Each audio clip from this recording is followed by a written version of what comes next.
بسم الله الرحمن الرحيم. السلام عليكم ورحمة الله وبركاته. إن الحمد لله نحمده ونستعينه ونستغفره ونعوذ بالله من شرور أنفسنا وسيئات أعمالنا. من يهده الله فلا مضل له ومن يضلل فلا هادي له. أشهد أن لا إله إلا الله وحده لا شريك له وأشهد أن محمدا عبده ورسوله لا نبي بعده. يا أيها الذين آمنوا اتقوا الله حق تقاته ولا تموتن إلا وأنتم مسلمون. يا أيها الناس اتقوا ربكم الذي خلقكم من نفس واحدة وخلق منها زوجها وبث منهما رجالا كثيرا ونساء واتقوا الله الذي تساءلون به والأرحام إن الله كان عليكم رقيبا. يا أيها الذين آمنوا اتقوا الله وقولوا قولا سديدا يصلح لكم أعمالكم ويغفر لكم ذنوبكم ومن يطع الله ورسوله فقد فاز فوزا عظيما. أما بعد فإن أصدق الحديث كتاب الله وخير الهدي هدي محمد صلى الله عليه وسلم وشر الأمور محدثاتها فإن كل محدثة بدعة وكل بدعة ضلالة وكل ضلالة في النار. Ma'asyiral muslimin wal muslimat rahimakumullah. Kajian pertama kita pada hari ini yaitu melanjutkan kajian dari kitab Bulughul Maram, bab al-fara'id, bab pembagian harta waris.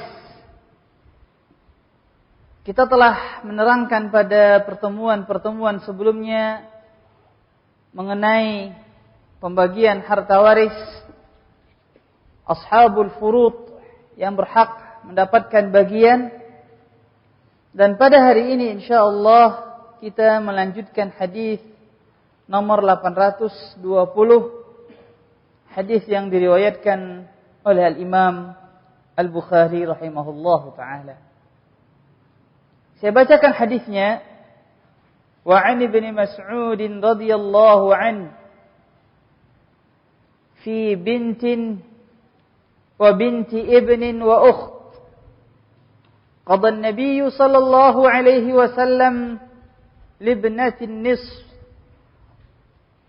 ولابنة الابن السدس تكملة الثلثين وما بقي فللأخت رواه البخاري.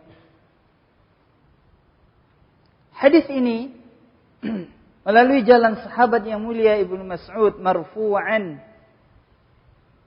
Sahabat yang mulia Ibnu Mas'ud merafa' hadis ini kepada Rasulullah sallallahu alaihi wasallam. Dari Rasulullah sallallahu alaihi wasallam yang telah bersabda bahwasanya pada pembagian seorang anak wanita, seorang putri, dan putri dari anak laki-laki dan saudari wanita. Jadi di sini maksud hadis yaitu ada seseorang yang meninggal dunia.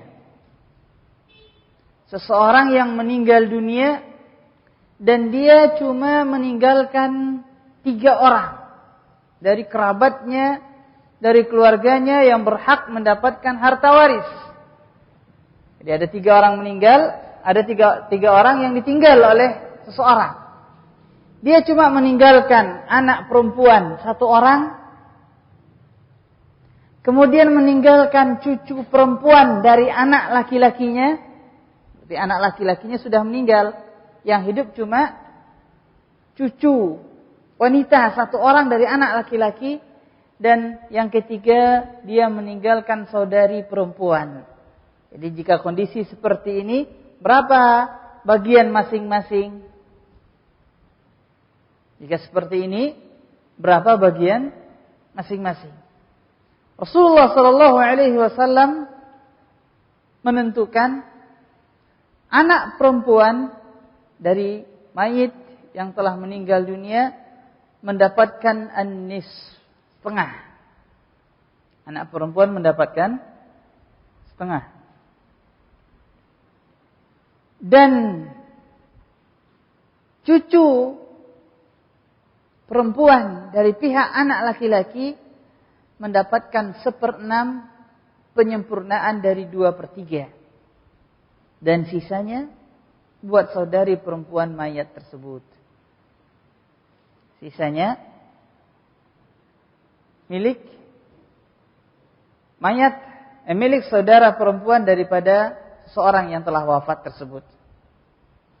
Jadi kesimpulan, jika kondisi seperti demikian, ada si A meninggal dunia, dia tidak memiliki bapak, ibu di atas, tidak memiliki siapapun juga, yang dia tinggal dari kerabatnya, yang tertinggal, yang masih hidup dari kerabatnya cuma 3 orang. Anak perempuannya, cucu perempuannya dari pihak laki-laki, dari pihak anaknya yang laki-laki, kemudian saudari perempuannya. Maka Rasulullah SAW menentukan anak perempuan mendapatkan setengah, cucu perempuan dari pihak anak laki-laki mendapatkan 1/6 penyempurnaan dari 2/3, adapun sisanya milik saudari perempuan. Hadis ini diriwayatkan oleh Imam Bukhari rahimahullahu taala, dan di dalam hadis ini terdapat kisah mengenai 2 orang sahabat, Ibnu Mas'ud yang meriwayatkan hadis ini dengan Abu Musa al-Asy'ari. Sahabat yang mulia Abu Musa al-Asy'ari radhiyallahu taala an didatangi oleh seseorang yang bertanya mengenai kasus ini, mengenai pertanyaan ini. Seorang datang kepada Abu Musa yang pada saat tersebut beliau radhiyallahu taala an berada di negeri Kufah. Abu Musa ditanya radhiyallahu taala an mengenai seorang yang meninggal dunia dan dia meninggalkan 1 putri, 1 orang cucu wanita dan 1 orang saudari. Abu Musa radhiyallahu taala an, sahabat yang mulia ini menjawab, anak wanita putri tersebut mendapatkan 1/2 dan saudari mendapatkan 1/2. Cucu wanita enggak ada. Karena beliau berdalil dengan firman Allah, walahu ukh falaha nisfu ma tarak. Jika dia memiliki saudari perempuan, maka dia mendapatkan 1/2. Adapun anak perempuan 1 orang, wa in kanat wahidatan falaha nisf. Jika anaknya perempuan 1 orang, dia mendapatkan 1/2. Jadi harta sudah habis. 1/2 buat saudari, 1/2 buat putri. Cucu wanita enggak dapat. Menurut sahabat yang mulia Abu Musa al-Asy'ari radhiyallahu taala. Tapi beliau berpesan kepada penanya, tolong tanyakan kepada Ibnu Mas'ud radhiyallahu taala. Lihat akhlak seorang alim, begitu beliau mengeluarkan fatwa, menjawab suatu pertanyaan, beliau menganjurkan para penuntut ilmu, tolong tanya ke yang lain. Tanya kepada Ibnu Mas'ud, ini pendapat saya yang saya yakini. Tolong tanya kepada sahabat yang lainnya. Akhirnya si penanya pergi mendatangi sahabat yang mulia Ibnu Mas'ud. Ibnu Mas'ud radhiyallahu taala an. Apa jawaban sahabat yang mulia Ibnu Mas'ud radhiyallahu taala an? Laqad dhalaltu idzan wa ma ana minal muhtadin. Laqad dhalaltu idzan wa ma ana minal muhtadin. Sungguh saya telah salah jika seperti demikian, dan saya tidak termasuk daripada orang-orang yang mendapatkan petunjuk. Maksud beliau, jika seandainya saya berpendapat dengan pendapatnya Abu Musa, maka saya salah dan saya tidak benar. Yang benar begini. Rasulullah sallallahu alaihi wasallam telah bersabda bahwasanya anak perempuan mendapatkan 1/2 daripada harta yang ditinggal, cucu perempuan mendapatkan 1/6 penyempurnaan 2/3, dan sisanya buat saudari perempuan. Di sini terdapat faedah emas. pelajaran sangat berharga. Yaitu pelajaran dalam permasalahan adab. Adab seorang yang berilmu dan adab penuntut ilmu. Adab penuntut ilmu dan adab orang yang berilmu. Di sini sahabat yang mulia Abu Musa al-Asy'ari radhiyallahu taala an, tatkala beliau telah menjawab pertanyaan, beliau tidak langsung mengatakan ini pendapat saya yang paling benar, selain saya salah. Tidak. Tapi beliau menganjurkan murid-murid beliau, orang-orang yang bertanya kepada beliau, silahkan cari pendapat yang lain. Subhanallah, ini akhlak. Tidak gampang memvonis orang lain salah.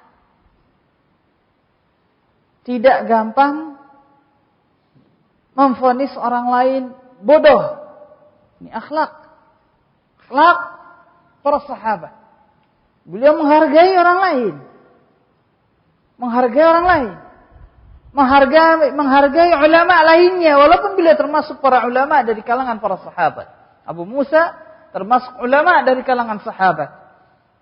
Ibnu Mas'ud termasuk ulama dari kalangan para sahabat. Kedua-duanya ulama dari kalangan para sahabat. Tapi beliau saling menghargai. Dan ini akhlak para ulama. Akhlak orang-orang yang berilmu. Sehingga sebagian para tabi'in rahimahumullahu ta'ala, apabila di negerinya didatangi oleh seorang alim, dan beliau juga alim, maka beliau tidak mau berfatwa selama orang alim tersebut ada di negerinya. Menghormati. Saya tidak mau berfatwa selama kita dikunjungi oleh ulama ini. Saya tidak mau berfatwa selama kita dikunjungi oleh ulama ini.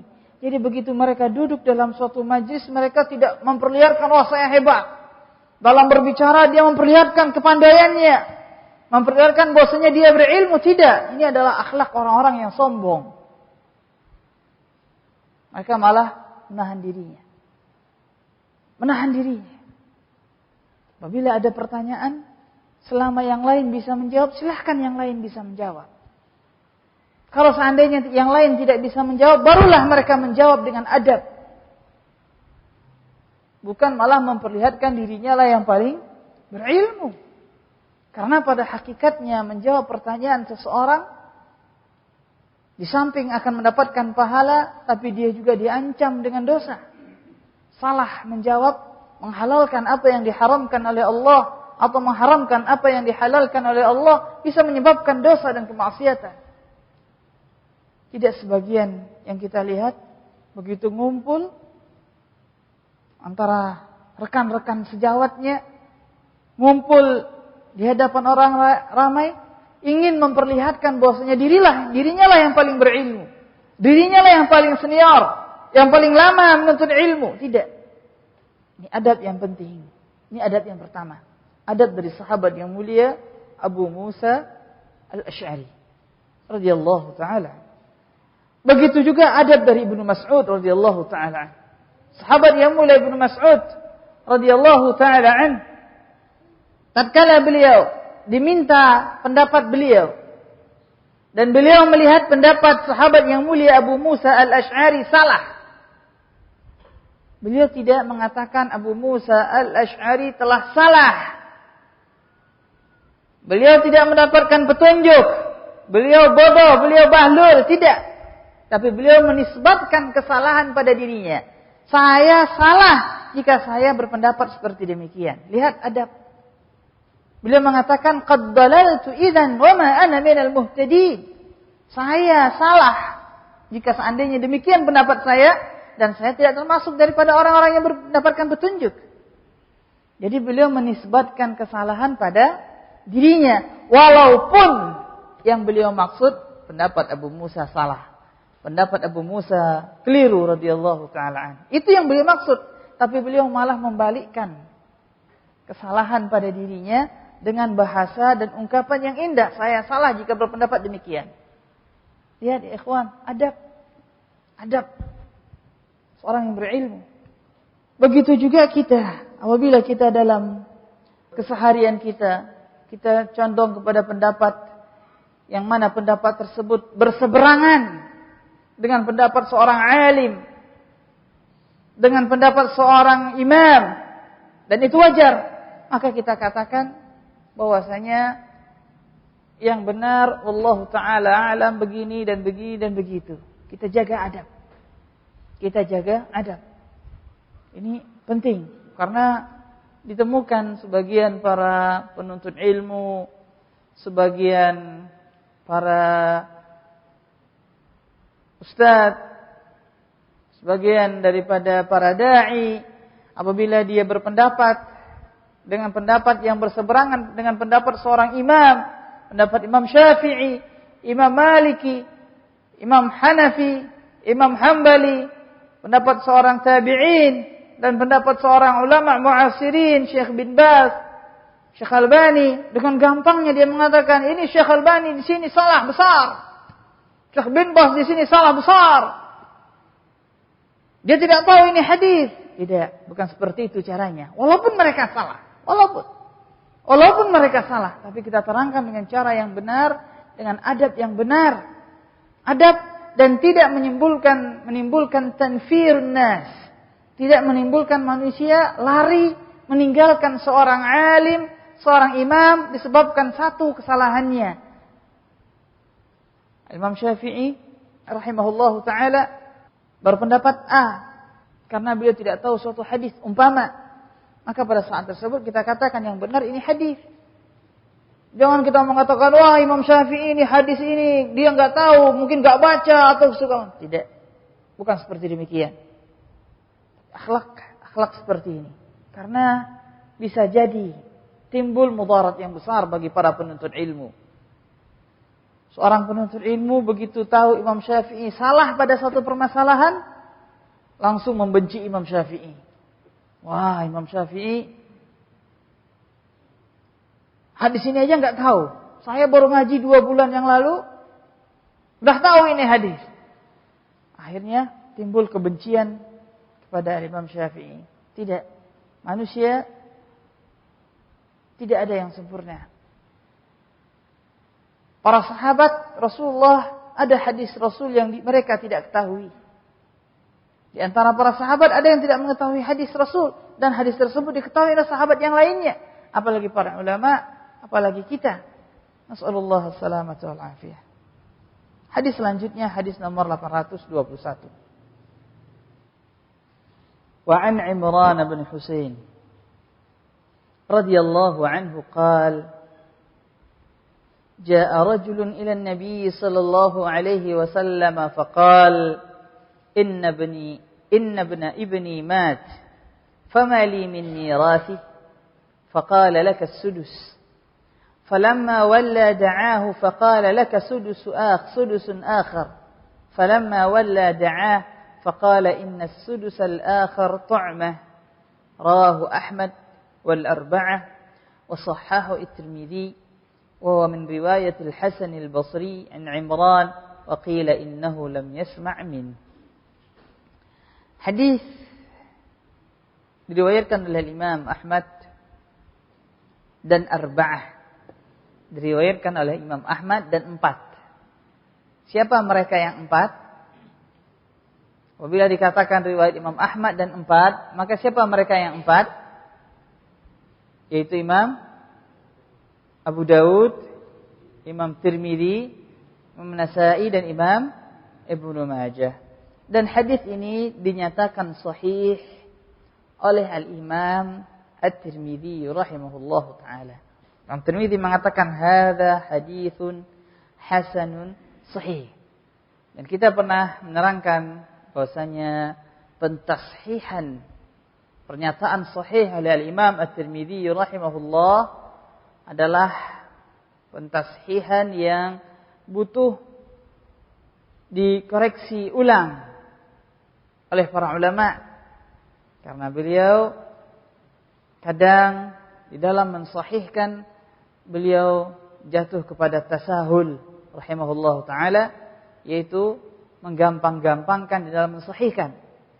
Akhirnya apabila ada hadis yang cuma dinyatakan sahih oleh Al-Imam Tirmidzi saja, maka tidak tergesa-gesa kita mengatakan hadis itu sahih sampai kita melihat penilaian daripada para ahli hadis yang lainnya. Dan hadis ini adalah hadis yang hasan,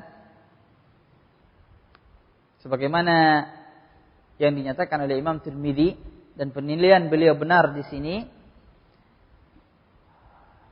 bahwasanya telah datang seorang laki-laki kepada Rasulullah sallallahu alaihi wasallam dan bertanya kepada Rasul bahwasanya beliau memiliki cucu ibni, cucu dari anakku yang laki-laki. Cucu melalui jalan anakku yang laki-laki. Seorang anak laki-laki dari anak laki-laki yang telah meninggal dunia. Famali min mirathi, maka apa hak saya daripada harta warisannya?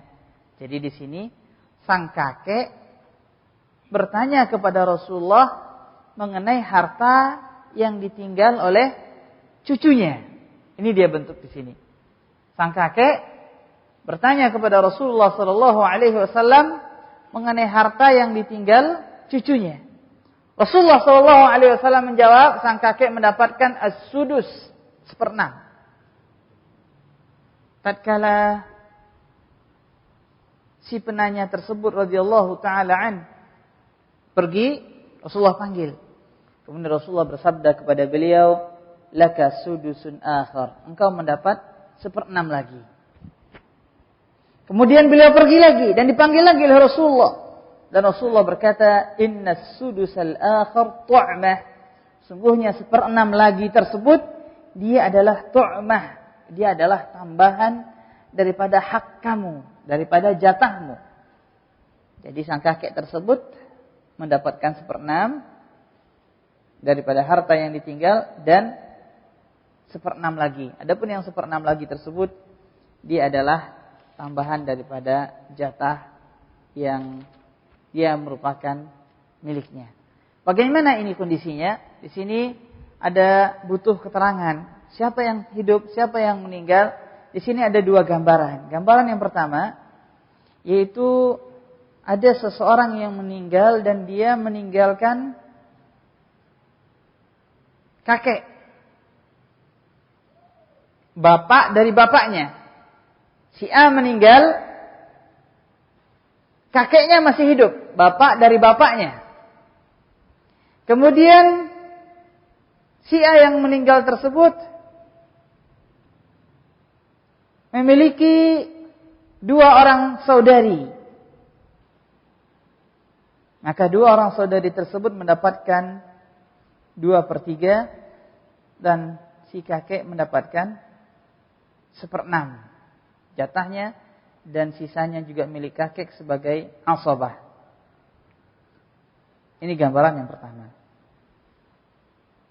Gambaran yang kedua, si A meninggal dunia dan dia meninggalkan 1 orang putri dan 1 orang wanita cucunya dari anaknya yang laki-laki.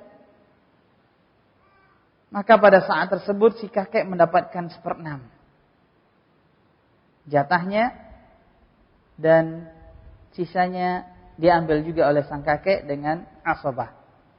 Tentu di sini di antara kita mungkin ada yang bingung, ini gimana ini pembagiannya? Memang seperti ini pelajaran faraid, pelajaran harta waris sebenarnya tidak bisa cuma dikaji sekali sepekan. Tidak, dia butuh keseriusan, butuh tahapan-tahapan. Dan kita membaca hadis ini, kebetulan kita lagi melewati hadis dari kitab yang kita kaji, yaitu kitab Al-Faraid. Hadis tersebut adalah hadis yang hasan dan diriwayatkan oleh Imam Ahmad dan Arba'ah, Abu Dawud, Tirmidzi, Nasa'i dan Imam Ibnu Majah rahimahumullahu ta'ala. Baiklah ma'asyiral muslimin wal muslimat rahimakumullah. Di dalam hadis ini kita mengambil beberapa pelajaran. Pelajaran yang kita ambil di samping pembagian faraid tersebut, yaitu bahwasanya para sahabat Rasulullah sallallahu alaihi wasallam sangat hirs, sangat rakus, sangat haus bertanya kepada Rasulullah sallallahu alaihi wasallam mengenai suatu hukum sebelum mereka mengamalkannya. Ini yang selalu kita sampaikan. Pelajari ilmunya terlebih dahulu sebelum beramal. Apa hukumnya? Pelajari hukum suatu ibadah, baru kemudian beramal dengan ibadah tersebut.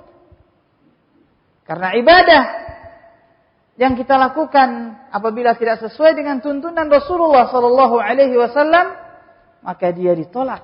Sebagaimana Rasulullah sallallahu alaihi wasallam bersabda mengenai hal yang demikian. Jadi bukan dalam beragama ini bukan cuma asal semangat saja. Bukan cuma asal ingin beribadah saja, tapi beribadahlah sesuai dengan tuntunan dan bersemangatlah sesuai dengan tuntunan Rasulullah sallallahu alaihi wasallam. Ini yang pertama.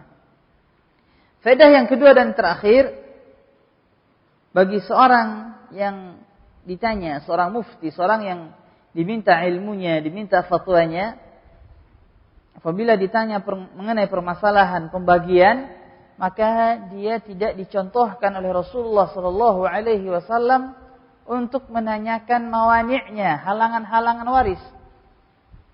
Umpama dalam kasus ini datang seorang sahabat bertanya kepada Rasulullah, "Ya Rasulullah, saya meninggal. Ada seorang meninggal, dia meninggalkan saudara ini, saudara itu." Rasulullah tidak bertanya, "Itu yang ditinggal salat semua apa enggak? Mendirikan salat apa enggak?" Karena kalau seandainya enggak salat, mereka tidak berhak mendapatkan harta waris dari seorang muslim. Rasulullah tidak tanya demikian. Beliau bawa kepada hukum asal seorang muslim, itu al-udul. Mereka adalah orang yang baik, yang jujur, yang benar. Tidak boleh seorang muslim di saat pertama kali bertemu langsung bersuudzon tanpa kenal sebelumnya. Ini orang sesat ini. Padahal baru sekali itu ketemu. Enggak ada ciri-cirinya yang dia lihat. Yang penting buruk sangka dahulu. Ini enggak benar. Apabila ketemu dengan saudara kita muslim dan kita tidak melihat tanda-tanda jelek pada dirinya, maka kewajiban kita mengatakan dia adalah seorang muslim, dia adalah ahlus sunnah, dan dia bukan ahlul bid'ah. Ini kewajiban pertama bagi seorang muslim. Karena al-aslu fil muslim al-adalah. Hukum asal pada seorang muslim, dia berada di atas kebenaran, kejujuran. Tidak boleh ketemu seseorang yang dipasang pertama kali buruk sangka kepadanya, tidak. Apabila ketemu dengan seseorang muslim yang kita tidak mengenalnya, kita tidak melihat ciri-ciri jelek padanya, maka kita mengatakan ini muslim, dia salat 5 waktu, dia berpuasa, dia menunaikan zakat, dia berhaji kalau mampu. Itu yang wajib kita lakukan. Bukan malah sebaliknya. Wallahu ta'ala a'lam.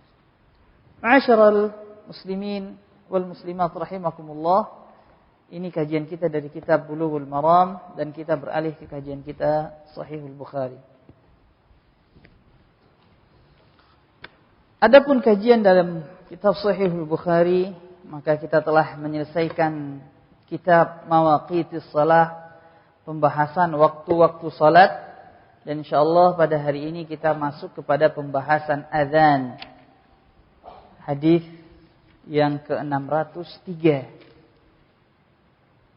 Subhanallah. Sudah 600-an hadis kita pelajari. Semoga 600 hadis tersebut nempel di dalam otak kita dan di dalam hati kita. Bukan kajian berlalu, hadis pun berlalu. Jangan. 603 hadis. 602 hadis telah kita pelajari. Alangkah besarnya faedah jika ke-600 hadis tersebut berada dalam khazanah ilmiah kita. Dalam pembendaharaan ilmu kita. Alangkah meruginya kalau seandainya 600 hadis kita telah pelajari, tapi yang nempel cuma sedikit. Sampai para ulama rahimahumullah mengatakan bahwasanya tidak ada ilmu yang terlupakan oleh kita kecuali disebabkan karena kemaksiatan kita. Subhanallah. Para ulama mengatakan lupanya kita dengan suatu ilmu itu disebabkan karena dosa kita kepada Allah Subhanahu wa taala. Karena ilmu adalah nikmat dari Allah. Lupanya ilmu adalah musibah dan tidak ada musibah kecuali disebabkan karena perbuatan dosa kita. Wa ma asabakum min musibatin fabima kasabat aydikum. Tidaklah ada musibah yang menimpa dirimu kecuali disebabkan perbuatan tanganmu, kata Allah Subhanahu wa taala. Na'udzubillah. Baiklah ma'asyiral muslimin, kita memasuki kitab yang ke-10, Kitabul Adzan. Permasalahan adzan. Di sini Al-Imam Bukhari rahimahullahu taala memulai dengan bab yang pertama, bab bad'il adzan, bab dimulainya adzan. Kapan adzan itu dimulai? Kapan disyariatkan? Pertama, ma'asyiral muslimin wal muslimat rahimakumullah, sebelum kita membahas permasalahan adzan, perlu kita dudukkan terlebih dahulu apa makna daripada adzan itu sendiri. Adzan secara bahasa maknanya adalah pemberitahuan, i'lam. Adzan secara bahasa maknanya pemberitahuan. Contoh, Allah berfirman dalam surat At-Taubah ayat yang ketiga, wa adzanum minallahi wa rasulih, dan pemberitahuan dari Allah dan Rasulnya. Jadi adzan itu secara bahasa maknanya pemberitahuan. Pemberitahuan. Tatkala Nabi Yusuf alaihi salatu wassalam didatangi oleh saudara-saudara sebapak beliau yang dahulu melemparkan beliau ke dalam sumur di tengah padang pasir.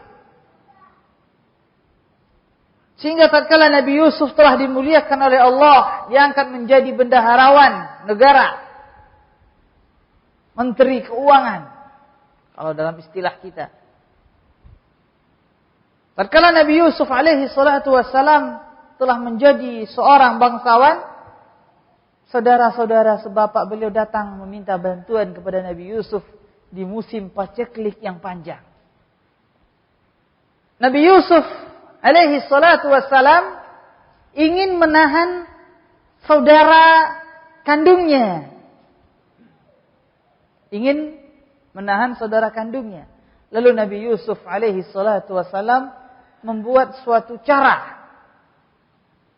Tatkala saudara-saudara sebapak beliau telah membawa bantuan, lalu disisipkan pada tunggangan saudara seibu dan sebapaknya suatu barang yang berharga. Kemudian nanti Nabi Yusuf ingin beliau dituduh sebagai pencuri, sehingga akhirnya saudara kandung beliau tersebut harus menjadi budak buat Nabi Yusuf selama 1 tahun. Karena pada syariat zaman dahulu yang terjadi, yang berlaku di zaman Nabi Yusuf, barang siapa yang mencuri, maka si pencuri hukumnya tidak dipotong tangannya, tapi dia harus menjadi budak selama 1 tahun buat orang yang dicuri hartanya. Akhirnya tatkala Nabi Yusuf telah berbuat makar tersebut, tatkala rombongan saudara-saudaranya tersebut hendak berangkat pergi, maka berteriaklah seseorang petugas memberitahu, kata Allah dalam Al-Quran, fa'adzana mu'adzinun ayyatuhal 'iru innakum lasariqun. Wahai, maka berteriaklah, memanggillah seseorang yang memberikan tahu, wahai rombongan, sungguh kalian telah mencuri. Qalu wa aqbalu 'alaihi madza tafqidun. Mereka bertanya, apa yang hilang? Dan selanjutnya daripada kisah Nabi Yusuf, ini kita bisa baca dalam surat Yusuf dalam Al-Quran. Yang kita bahas di sini yaitu lafaz fa'adzana muadzinun. Seseorang yang memberitahu, mengumumkan, memberitakan. Jadi azan secara bahasa artinya memberitahu. Dan juga sebagaimana firman Allah Subhanahu wa taala dalam Al-Qur'an mengenai haji, kata Allah, wa'adzin fin nasi bil hajj ya'tuka rijalan wa 'ala kulli dhamir ya'tuna min kulli fajjin 'amiq. Wa'adzin fin nasi bil hajj, beritahukan manusia untuk melaksanakan ibadah haji. Adzin, beritahukan kepada manusia. Berarti Allah Subhanahu wa taala telah memerintahkan nabinya untuk memberitahukan kepada manusia mengenai disyariatkannya haji. Berarti haji adalah ibadah yang sudah diberitahukan oleh nabi-nabi sebelum kita dan oleh Rasulullah sallallahu alaihi wasallam. Berarti perintah untuk haji, panggilan untuk haji sudah disampaikan oleh para nabi. Cuma orang-orang yang malas berangkat haji saja, yang beralasan, kenapa enggak haji? Belum ada panggilan. Ini enggak benar. Ayat telah berbicara, para nabi telah manggil, adzin fin nasi bil hajj. Beritahukan kepada manusia untuk berangkat haji. Berarti pemberitahuannya, panggilannya sudah ada. Cuma mungkin enggak kedengaran. Ya, enggak kedengaran bagi orang-orang yang tidak mengkaji Al-Quran dan Sunnah. Sehingga tatkala sudah memiliki harta, sudah memiliki kemampuan, kenapa Pak enggak berangkat haji? Oh iya, belum ada panggilan. Enggak ada panggilan, apa enggak kedengaran panggilannya Pak? Atau enggak mau memenuhi panggilan? Allah sudah wajibkan haji. Jadi istilah tidak ada panggilan itu tidak benar. Yang benar mungkin belum mampu. Betul kalau seandainya dia belum mampu sesuai syariat. Tapi kalau seandainya belum mau, bukan berarti belum ada panggilan. Beda, belum mau dengan belum ada panggilan. Panggilan sudah ada jauh sebelum dia dilahirkan di atas permukaan bumi ini. Makanya berdosa seorang yang sudah mampu dan dia tidak melaksanakan ibadah haji. Dia berdosa apabila dia telah mampu dan dia tidak melaksanakan ibadah haji. Bahkan para ulama rahimahumullahu ta'ala menerangkan, kecintaan seseorang kepada Allah diukur daripada kecintaannya kepada Baitullah. Allahu Akbar. Kecintaan seseorang kepada Allah diukur daripada kecintaannya kepada Baitullah. Seorang muslim yang cinta kepada Allah, maka dia akan merindukan rumah Allah, itu Ka'bah. Merindukannya. Dia akan rindu kepada rumah Allah. Dia akan rindu ingin datang beribadah, tawaf di sisi Ka'bah. Dia akan lebih mengutamakan itu. Makin besar cintanya kepada Allah, maka makin besar pengorbanannya untuk sampai ke rumah Allah. Tapi apabila makin kecil cintanya kepada Allah, maka makin kecil pula usahanya untuk mendatangi rumah Allah Subhanahu wa taala. Bahkan mungkin dia tidak mau datang ke sana. Ini ukuran cinta seseorang. Bahkan Al-Imam Ibnu Qayyim rahimahullahu taala tatkala beliau menerangkan tanda-tanda cinta, beliau mengatakan di antara tanda-tanda cinta yaitu cinta kepada rumah kekasihnya. Begitu juga dengan seorang hamba. Tatkala dia cinta kepada Allah, maka dia cinta dengan rumah Allah Subhanahu wa taala, Ka'bah. Dia bermunajat kepada Allah. Maka kita, dan saya bertanya kepada kita semua, kita yang insyaallah cinta dengan Baitullah, cinta dengan rumah Allah, pernahkah kita berdoa kepada Allah minta disampaikan ke sana? Pernahkah kita berdoa kepada Allah minta disampaikan di sana, ke sana? Bukan cuma ingin saja, bukan cuma cita-cita saja, iringi dengan doa. Kalau seandainya kemampuan usaha kita belum mampu untuk sampai di sana, tapi kita mampu untuk berdoa. Walaupun harta kita belum mengizinkan, tapi doa kita bisa kita ucapkan kepada Allah. Dan apabila Allah berbuat, apabila Allah mengabulkan, maka tidak ada sesuatu yang mustahil bagi Allah Subhanahu wa taala. Tidak ada yang mustahil bagi Allah, Allah akan sampaikan. Dan saya mengetahui beberapa orang yang mengumpulkan harta bertahun-tahun, tukang becak. Tukang becak. Di sini enggak ada tukang becak. Mana tukang becak di sini? Enggak ada. Ya karena enggak ada becak memang. Tukang becak bertahun-tahun ngumpulin sampai ke sana, subhanallah. Pedagang lesehan di Jawa sana jualan di pasar, duduknya di atas tanah. Bentangin tikar kecil duduk, jualan lesehan. Sampai ke sana, subhanallah, ngumpulin uang perlahan-lahan, sedikit demi sedikit. Allah takdirkan dia sampai ke sana. Kalau kita tidak punya uang, yang pertama rumah dulu, bikin rumah. Sudah punya rumah, mobil dulu yang penting, mobil. Masya Allah. Setelah mobil ada lagi yang lain. Gak tahu apakah dia akan sampai usianya diizinkan oleh Allah atau tidak untuk berangkat ke tanah suci. Tidak. Kita dipanggil oleh Allah. Kalau seandainya kita cinta kepada Allah, berangkat dulu. Punya uang, berangkat dulu. Rumah gak mesti harus rumah milik pribadi, rumah kontrak juga gak apa-apa. Ini ikhwan sekalian azakumullah. Disitulah ukuran kecintaan seseorang kepada Allah dilihat daripada kecintaannya kepada Baitullah. Kesimpulannya yang ingin kita sampaikan di sini bahwasanya perkataan azan berasal dari kata-kata i'lam, yaitu pemberitahuan. Ini makna azan secara bahasa. Adapun azan secara syariat, al-i'lam bi waqti shalah bi alfadhin makhsusah fi awqatin makhsusah. Pemberitahuan dengan datangnya waktu salat dengan lafaz yang tertentu dan pada waktu-waktu yang tertentu. Dengan lafaz yang tertentu dan pada waktu-waktu yang tertentu. Azan ma'asyiral muslimin, walaupun di negeri kita lebih identik azan tersebut hanyalah dilakukan oleh orang-orang yang diupah takmir masjid. Mahasiswa IAIN yang gak punya kos. Tapi tahukah kita, di balik azan tersebut terkandung makna yang besar, terkandung makna yang dalam. Di dalam azan tersebut dikumandangkanlah kebesaran Allah. Allahu Akbar, Allahu Akbar. Dikumandangkan kebesaran Allah. Dikumandangkan kemuliaan Allah. Kemudian dikumandangkan kalimat tauhid di tengah kekufuran dan kesyirikan. Dikumandangkan kalimat tauhid, menafikan persekutuan. Dikumandangkan kebenaran risalah Rasulullah sallallahu alaihi wasallam. Setelahnya diajak manusia untuk melakukan ketaatan setelah 2 kalimat syahadat. Ketaatan setelah 2 kalimat syahadat apa? Mendirikan salat. Hayya 'alas shalah.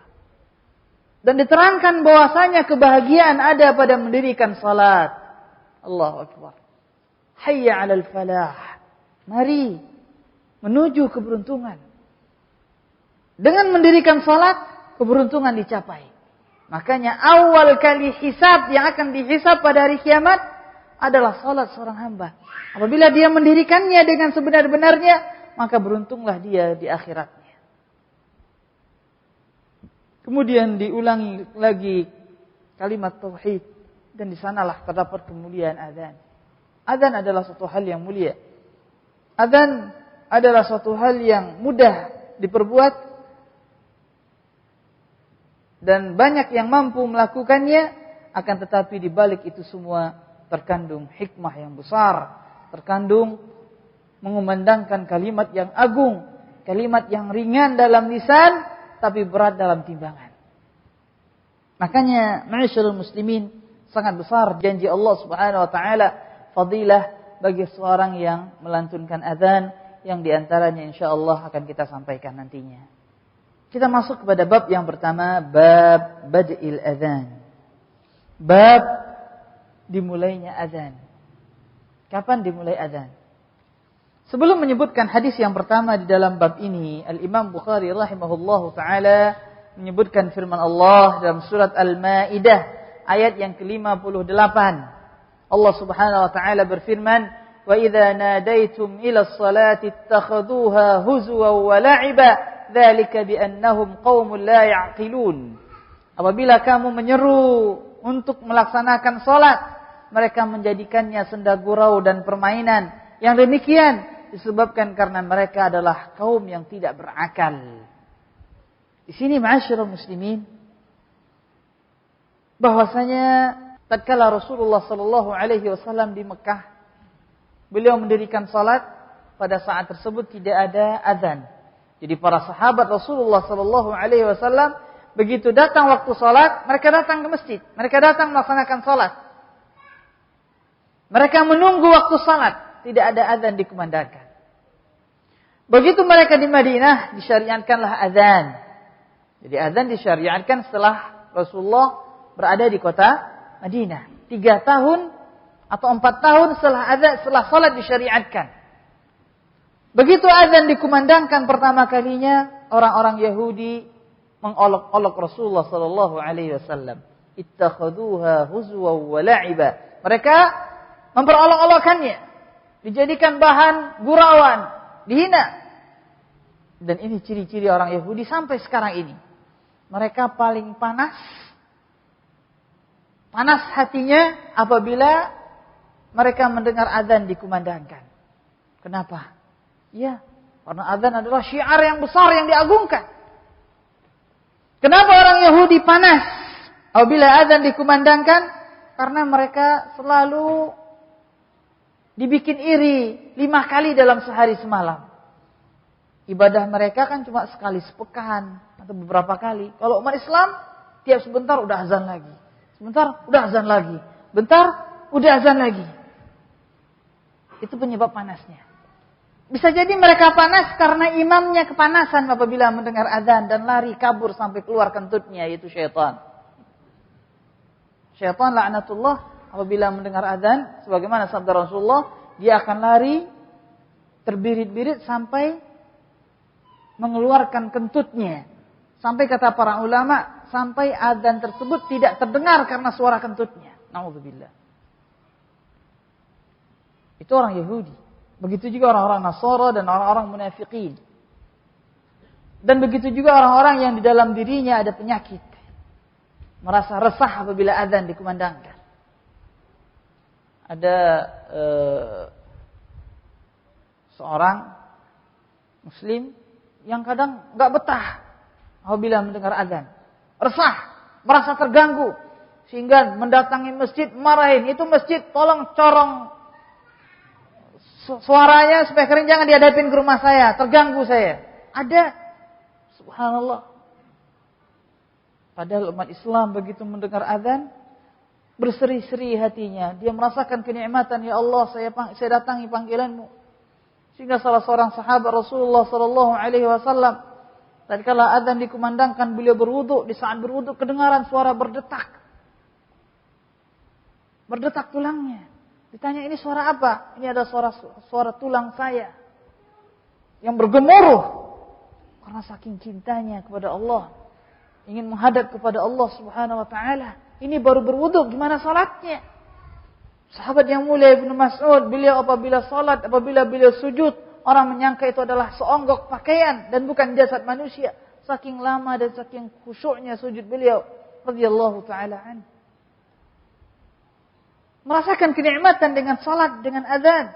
Rasulullah sallallahu alaihi wasallam perintahkan Bilal untuk azan dengan lafaz, ya Bilal qum fa'arihna bis salah. Ya Bilal, bangun, berikan istirahat kepada kami dengan salat. Maksud beliau, ya Bilal azan. Allahu akbar. Merasakan kenikmatan dengan salat dan bukan merasakan beban. Apakah kita sudah merasakannya? Atau kita malah merasakan salat adalah beban yang Allah bebankan di pundak kita? Kebaikan apabila kita mendapatkan yang pertama, dan segeralah bertobat kepada Allah, memperbanyak istighfar jika kita merasakan yang kedua. Wala haula wala quwwata illa billah. Kemudian Allah Subhanahu wa taala berfirman pada ayat yang kedua yang ditulis oleh Al-Imam Bukhari rahimahullahu taala, itu dalam surat Al-Jumu'ah. Idza nudiya lis-shalah min yaumil jumu'ah. Apabila dipanggil untuk mendirikan salat pada hari Jumat. Di sini Allah Subhanahu wa taala menerangkan bahwasanya apabila seorang mukmin dipanggil untuk mendirikan salat pada hari Jumat, ditegakkan azan, maka kata Allah, fas'au ila dzikrillah. Fas'au ila dzikrillah. Maka bersegeralah menuju zikir Allah Subhanahu wa taala. Di sini Allah menerangkan sifat kaum mukminin. Apabila dia mendengar azan, maka dia akan bersegera. Fas'au. Bersegera. Orang-orang munafikin, orang-orang Yahudi, orang-orang Nasara, apabila mendengar azan, mereka menjadikannya bahan senda gurauan. Lihat, sifat kita berada di sifat yang mana? Kalau seandainya kita bersegera, maka mereka lah kaum mukminin. Kalau seandainya menjadikannya bahan olokan, maka dia adalah termasuk daripada kebiasaan orang-orang Yahudi. Orang-orang yang kata Allah di akhir ayat surat Al-Maidah tadi, dzalika biannahum qaumul la ya'qilun. Yang demikian, yaitu orang-orang yang menjadikan azan sebagai senda gurau adalah orang-orang yang tidak berakal. Tidak berakal kata Allah. Padahal mungkin mereka profesor. Mungkin di antara mereka orang-orang pintar, tapi kata Allah la ya'qilun, tidak berakal. Tidak berakal yang dimaksud di sini bukan tidak ada akalnya, ada akalnya, tapi dia tidak memiliki aqlur rasyid. Aqlur rasyid, akal yang mendapat petunjuk, itu yang mereka tidak miliki. Bukan akal yang ada dalam diri mereka. Akal tempatnya di mana, masyarul muslimin? Akal di mana tempatnya? Akal berada dalam hati. Akal berada dalam hati, bukan di kepala. Dalilnya firman Allah Subhanahu wa taala dalam surat Al-Hajj ayat yang ke-46 yang menerangkan akal itu di dalam hati, bukan di kepala. Kata Allah Subhanahu wa taala, ini mungkin para dokter ada yang marah sama saya. Afalam yasiru fil ard, kata Allah, afalam yasiru fil ard fayanzuru afalam yasiru fil ard fatakuna lahum qulubun ya'qiluna biha aw adhanun yasma'una biha fa innaha la ta'mal absar walakin ta'mal qulubul lati fis sudur. Apakah mereka tidak berjalan di atas permukaan bumi? Maka niscaya mereka mempunyai qulubun, mereka mempunyai hati, ya'qiluna biha, yang mereka berakal dengannya. Berarti akal tempatnya dalam hati. Allah yang mengatakan demikian. Allah yang paling tahu mengenai makhluknya, mengenai ciptaannya. Ala ya'lamu man khalaq wa huwal latiful khabir. Bukankah yang menciptakan lebih mengetahui dan dia lebih maha halus dan maha berilmu, kata Allah dalam surah Al-Mulk. Lalu gimana? Kok akal dalam hati? Tapi kalau saya, mungkin santri ada yang ngomong kecapekan berpikir, yang sakit itu di kepala, bukan di dada. Kan begitu santri? Yang sering dapat tugas. Capek itu di kepala rasanya, tapi bukan di dalam dada. Gimana? Memang antara otak dengan hati ada hubungan. Jadi yang memberikan perintah dan memberikan gambaran itu hati. Kemudian dia kirim, maksud saya yang otak tersebut laksana sekretaris. Kata Syekh Utsaimin rahimahullah, otak laksana sekretaris. Dia yang memformat, kemudian begitu sudah selesai, dia serahkan kepada hati. Ini hati. Nanti hati yang menyuruh atau melarang. Jadi hati yang memimpin akal. Hati yang menyuruh, hati yang melarang. Al-Imam Ahmad rahimahullah berkata, al-aqlu fil qalb wa lahu ittisalun fid dimag. Kata Imam Ahmad, akal berada di hati dan dia memiliki sambungan ke otak. Kata Imam Ahmad rahimahullah ta'ala. Kesimpulan, apa yang dikatakan oleh Allah itulah yang benar, bahwasanya akal berada di dalam hati dan dia memiliki sambungan ke otak. Wallahu ta'ala a'lam. Baiklah ma'asyiral muslimin, kita masuki hadis yang pertama. Hadis nomor 603. قال حدثنا عمران ابن ميسرة قال حدثنا عبد الوارث حدثنا خالد الحذاء عن أبي قلابة عن أنس قال ذكروا النار والناقوس فذكروا اليهود والنصارى فأمر بلال أن يشفع الأذان وأن يوتر الإقامة. Dari Imran bin Maisarah, Imam Bukhari mendapatkan hadis ini dari guru beliau Imran bin Maisarah. Guru beliau mendapatkan hadis ini dari Abdul Warith. Abdul Warith mendapatkan hadis ini dari guru beliau Khalid Al-Hadza.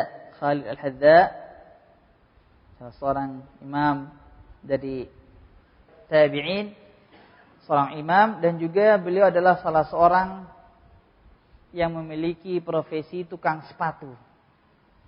Al-Hadza dari kata tukang sepatu. Dan banyak ma'asyiral muslimin, para ulama yang mereka memiliki profesi dan usaha mereka tidaklah menghalangi mereka untuk menjadi ulama. Ini yang harus kita ingat. Kita juga bekerja, tapi jangan pekerjaan kita menghalangi kita untuk menjadi ulama. Para ulama juga bekerja mereka. Mereka bekerja. Bahkan di antara para ulama di dalam ilmu hadis ada derajat-derajat para ahlul hadis. Yang paling tinggi namanya Amirul Mukminin fil hadis. Kemudian di bawahnya lagi derajatnya Al-Hakim. Di bawahnya lagi Al-Hafidh. Dan ini ada tingkatan-tingkatan sesuai dengan zamannya. Al-Hakim tingkatan man ahata ilman bi jami'il ahadits illa al-qalil minha. Seseorang yang ilmunya meliputi seluruh hadis kecuali sangat sedikit sekali hadis yang dia tidak hafal. Perlu diketahui ma'asyiral muslimin, banyak para ulama yang sampai kepada derajat al-hakim dan di antara mereka adalah para budak, hamba sahaya. Allahu Akbar. Menuntut ilmu di tengah perintah majikannya, disuruh ini, disuruh itu, disuruh ini. Budak, hamba sahaya. Di bawah majikan yang menyuruh pekerjaan dan memberatkannya dengan beberapa pekerjaan. Tapi pekerjaan tersebut tidak menghalangi mereka untuk menjadi seorang alim, bahkan menjadi ahlul hadis. Hanya orang-orang lemah lah yang terhalangi dengan pekerjaannya daripada menuntut ilmu. Makanya Rasulullah SAW melarang kita untuk lemah. Kata Rasulullah, ihris ala ma yanfa'uk wasta'in billah wa la ta'jiz. Wasta'in billah wa la ta'jiz. Berusahalah kamu, rakuslah kamu untuk yang bermanfaat buat kamu, dan suatu yang paling bermanfaat adalah ilmu. Wasta'in billah, dan minta pertolongan kepada Allah dan jangan lemah. Dan jangan lemah, kata Rasulullah sallallahu alaihi wasallam. Khalid Al-Hadza rahimahullah mendapatkan hadis ini dari Abi Qilabah, dan beliau mendengar hadis tersebut dari Anas. Dari Anas bin Malik, sahabat Rasulullah sallallahu alaihi wasallam radhiyallahu taala an. Beliau berkata, "Dzakarun nar wan naqus." Para sahabat bermusyawarah, di antara mereka ada yang menyebut api dan ada yang menyebut lonceng. Fadzakarul yahuda wan nasara, maka mereka mengingat itu adalah milik orang Yahudi dan orang-orang Nasrani. Maka diperintahkanlah Bilal untuk azan dengan menggenapkan lafaz azan dan mengganjilkan lafaz iqamah.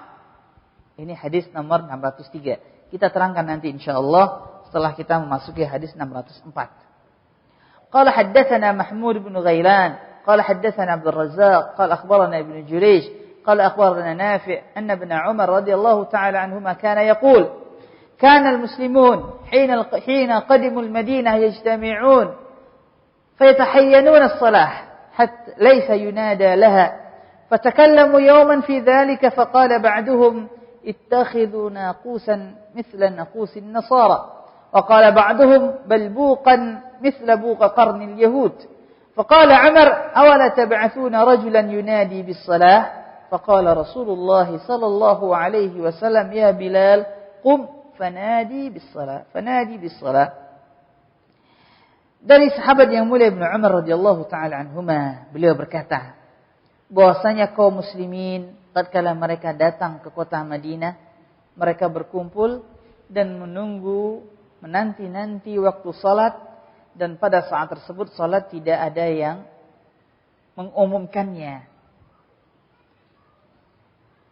Maka mereka berbincang-bincang pada suatu hari mengenai hal yang demikian. Di antara mereka ada yang berkata, ayo ambillah lonceng sebagaimana loncengnya orang-orang Nasara. Sebagian mereka mengatakan tidak, bahkan dengan trompet, sebagaimana trompetnya orang-orang Yahudi. Dan berkata Umar, kenapa kalian tidak mengutus seseorang untuk mengumumkan salat? Kemudian Rasulullah SAW bersabda, wahai Bilal, bangunlah, bangkitlah, dan umumkanlah salat. Teriakanlah salat. Di dalam hadis ini ya ikhwan sekalian azakumullah, kita butuh untuk mengumpulkan riwayat hadis. Dan kita akan menerangkan mengenai sejarah azan. Pertama, ma'asyiral muslimin, tatkala Rasulullah SAW diwajibkan untuk melaksanakan salat pada tahun 10 kenabian, maka Rasulullah dan para sahabat mendirikan salat tanpa ada azan dan tanpa ada iqamat. Ya ikhwan sekalian azakumullah, maaf sedikit saya keluar.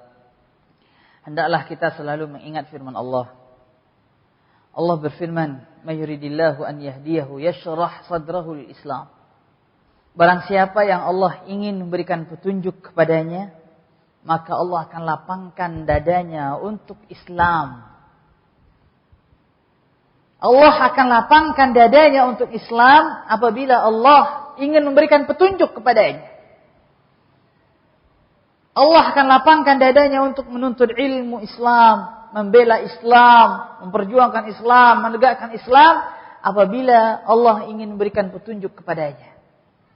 Nah, hendaklah ayat ini selalu kita ingat, selalu di saat kita berdakwah, di saat kita menuntut ilmu. Apabila di saat kita menuntut ilmu, kita malah merasa ngantuk, merasa malas, merasa tidak bersemangat, datang ke kajian setengah duduk, setengah tidur, matanya setengah wat, setengah nyala, setengah pejam. Ingat ini ayat, apakah ini tanda-tanda Allah tidak ingin memberikan petunjuk pada diri saya? Karena ayat menjelaskan, man yuridillahu an yahdiyahu yashrah sadrahu lil Islam. Apabila Allah ingin memberikan hidayah kepada seseorang, Allah bukakan hatinya, lapangkan hatinya untuk Islam, untuk mempelajarinya, mengamalkannya, mendakwahkannya, sabar dalam mendakwahkannya. Ini tanda-tanda orang yang akan mendapatkan hidayah dari Allah.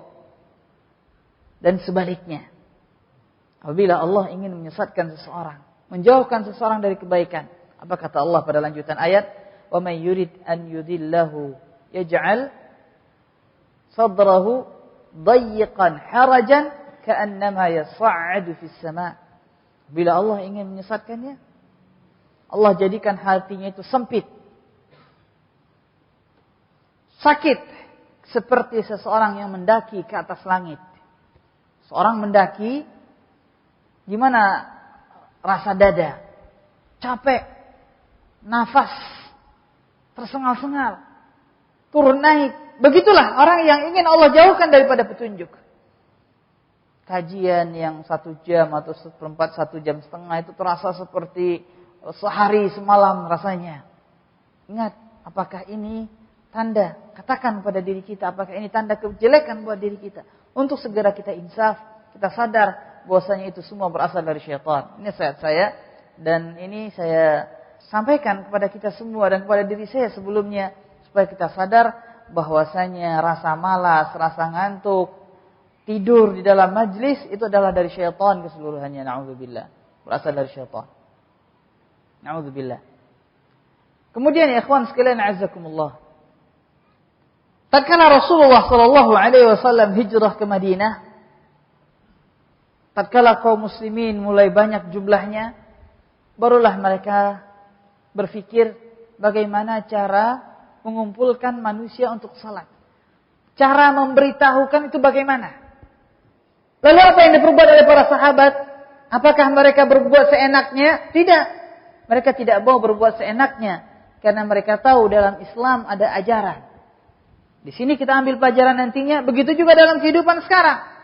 Walaupun cuma permasalahan mengajak orang untuk salat, ada ajarannya dari Rasul, tidak asal saja bikin lonceng di masjid dipukul. Tidak, ada caranya. Ada caranya dari Rasulullah sallallahu alaihi wasallam. Tidak pula dengan menyetel kaset kajian, menyetel murattal. Tidak, ada caranya dari Rasulullah sallallahu alaihi wasallam. Jangan bikin seenaknya.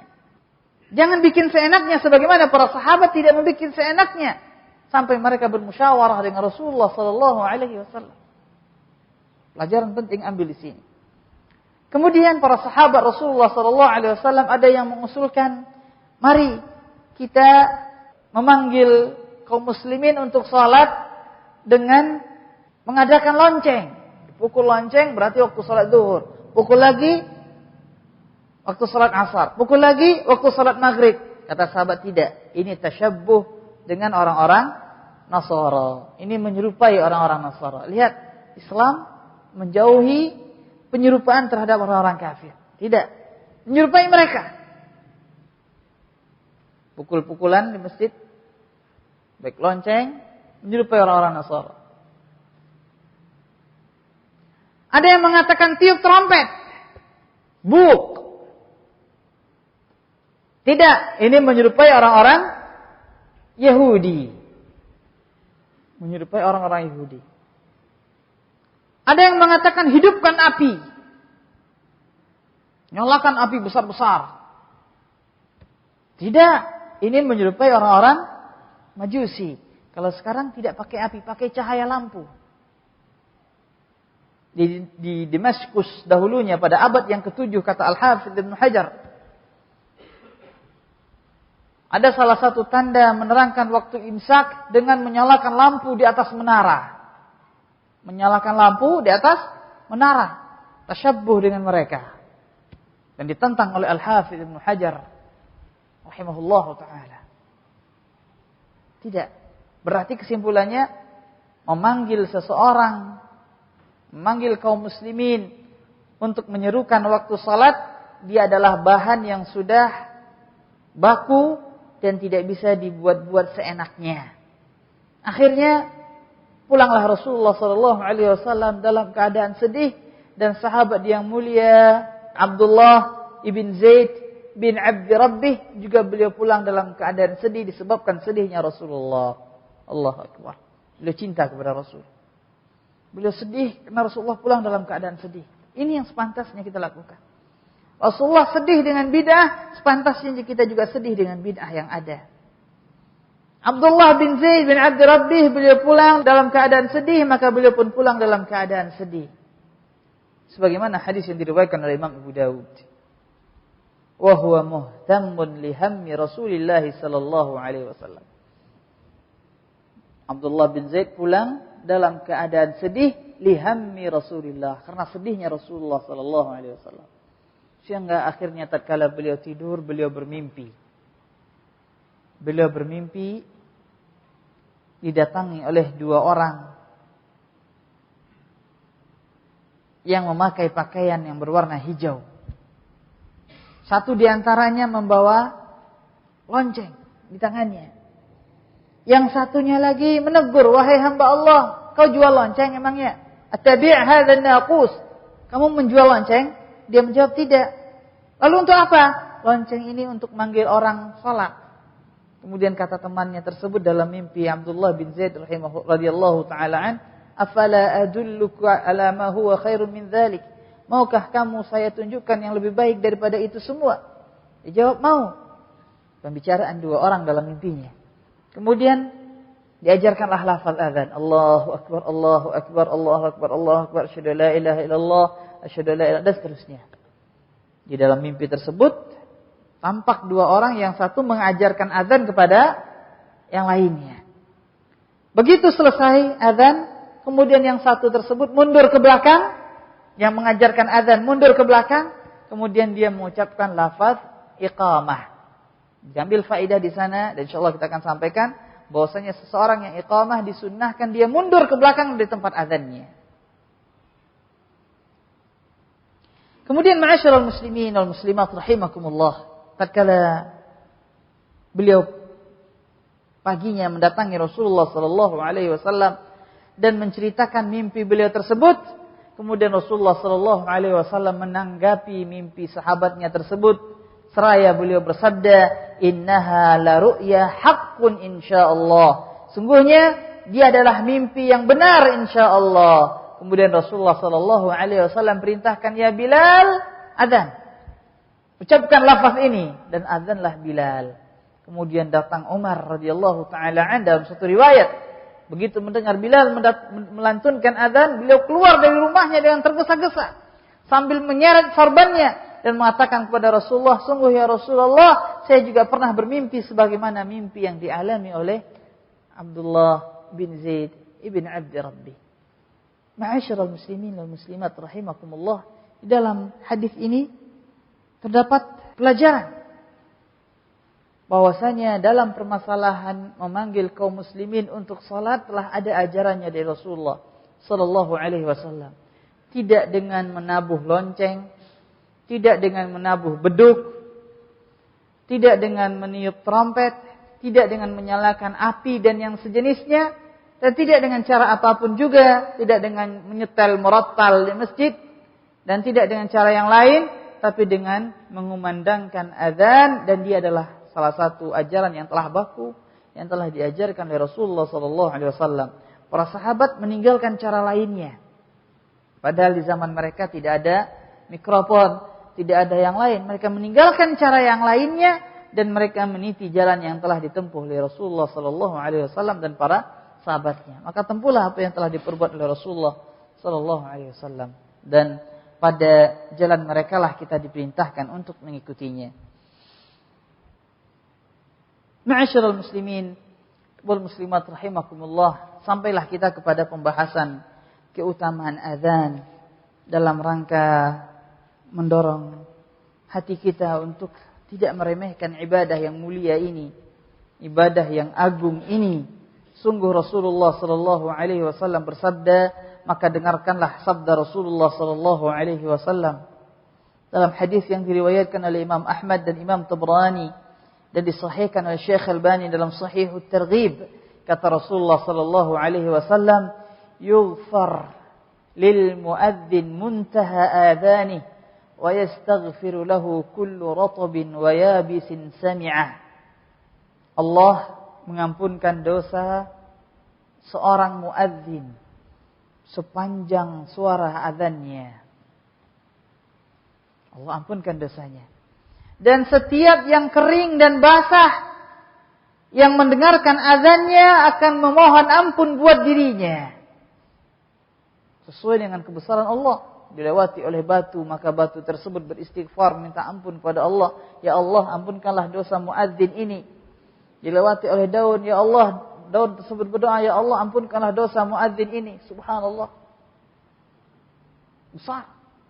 Dalam riwayat Imam Ahmad dan Imam Abu Dawud dan Imam Ibnu Khuzaimah, sahihkan Syekh Albani dalam Sahihut Targhib, Rasulullah bersabda, "Al-muadzin yughfaru lahu mada sautih wa yusaddiquhu kullu hajarin wa yabis." Seorang yang muadzin diampunkan dosanya sepanjang suaranya, sejauh suaranya, dan membenarkannya seluruh batu dan seluruh yang kering. Allahu Akbar. Biasanya seorang muadzin di negeri kita selalu identik dengan para takmir, orang-orang rendahan, para pemuda. Tidak. Alangkah ruginya kaum muslimin meninggalkan fadilah yang besar ini. Seorang yang muadzin, dia mendapatkan doa Rasulullah sallallahu alaihi wasallam. Muadzin mendapatkan doa Rasulullah. Rasulullah sallallahu alaihi wasallam pernah berdoa, Allahumma arsyidil a'immah waghfir lil muadzinin. Ya Allah, tunjukilah para imam dan ampunkanlah dosa para muadzin. Allahu Akbar. Nabi yang mendoakan, bukan saya. Nabi Rasulullah sallallahu alaihi wasallam, kekasih Allah, mendoakan buat para muadzin. Fastabiqul khairat. Fabidzalika falyatanafasil mutanafisun. Maka berlomba-lombalah wahai kaum muslimin. Dalam hadis yang diriwayatkan oleh Imam Ibnu Majah Imam Hakim, Imam Baihaqi, Imam Ibnu Adi, Imam Al-Baghawi, dan disahihkan oleh Syekh Albani dalam silsilah hadis sahihah, Sahihul Jami' dalam kitabnya dan dalam kitabnya Sahihut Targhib wa Tarhib. Rasulullah sallallahu alaihi wasallam bersabda, "Man adzana 12 sanah wajabat lahul jannah wa kutibat lahu bi ta'dhinihi fi kulli marratin 60 hasanah wa bi iqamatihi 30 hasanah." Barang siapa yang mengumandangkan azan selama 12 tahun, maka wajib surga baginya. Dan Allah berikan baginya setiap kali azannya 60 kebaikan dan setiap kali iqamahnya dengan 30 kebaikan. Ini yang harus kita fahami mengenai keutamaan azan. Biasanya azan sebagaimana dalam uruf kita, dalam tanggapan masyarakat kita, dia hanya buat orang-orang rendahan dan biasanya para pejabat, para orang tua, tokoh-tokoh masyarakat merasa malu untuk mengumandangkan azan. Sungguh perbuatan tersebut, malu tersebut, keengganan tersebut lahir daripada ketidaktahuannya atau jauhnya dia daripada tuntunan Rasulullah sallallahu alaihi wasallam. Sampai sahabat yang mulia Umar bin Khattab radhiyallahu taala an berkata, "Kalau seandainya saya sanggup azan dan juga memimpin, maka saya akan lakukan kedua-duanya." Kata Umar bin Khattab radhiyallahu taala. Tapi beliau disibukkan dengan mengurus umat, mengurus khilafah sehingga beliau tidak bisa menjadi muadzin, tapi beliau tetap mengimami kaum muslimin. Sampai para ulama rahimahumullah ikhtilaf dengan ikhtilaf yang sangat kuat sekali. Mana yang lebih afdal, menjadi imam atau menjadi muadzin? Wallahu taala a'lam. Ma'asyiral muslimin wal muslimat rahimakumullah, sampai demikian kajian kita pada hari ini. Sebelum saya tutup, saya ingin menyampaikan firman Allah Subhanahu wa taala. Ingin menyampaikan satu nasihat buat diri saya dan buat kita semua. Buat para pencari ilmu, buat para penuntut ilmu, kepada yang ingin mencari cahaya dalam hidupnya, yang akan menuntun perkataan dan perbuatannya, ingin mencari ilmu yang bermanfaat, bukan ilmu yang dilaknat pelakunya. Apabila seorang penuntut ilmu, apabila seorang hamba ingin mendapatkan ilmu yang bermanfaat buat dirinya, ilmu yang bermanfaat buat dunia dan akhiratnya, ilmu yang ingin menghasilkan amalan, bukan ilmu yang hanya sebatas tulisan dan perkataan.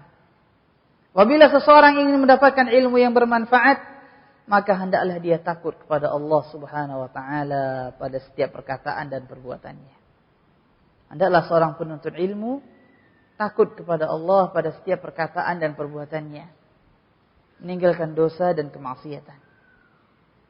Makanya di antara adab menuntut ilmu, syarat menuntut ilmu, yaitu meninggalkan kemaksiatan, takut kepada Allah Subhanahu wa taala. Bahkan tujuan daripada menuntut ilmu itu sendiri, yaitu menumbuhkan rasa takut di dalam hati, sehingga tidak ada langkah kita kepada langkah yang dimurkai oleh Allah, tidak ada perkataan kita yang menyebabkan Allah Subhanahu wa taala membenci kita. Ini tujuan kita menuntut ilmu. Bahkan sebab kita, kenapa kita menuntut ilmu? Kenapa kita mencari ilmu? Supaya kita benar-benar mengibadati Allah dengan benar. Bukan cuma mengibadati Allah dengan merasa benar, kita berada di atas kebenaran. Kita merasa benar, kita telah beribadah. Kita telah mendapatkan pahala, padahal tidak. Karena kekhawatiran tersebutlah kita menuntut ilmu. Supaya kita tidak termasuk daripada firman Allah dalam Al-Quran. وَبَدَى لَهُمْ مِنَ اللَّهِ مَا لَمْ يَكُونُوا يَحْتَسِبُونَ.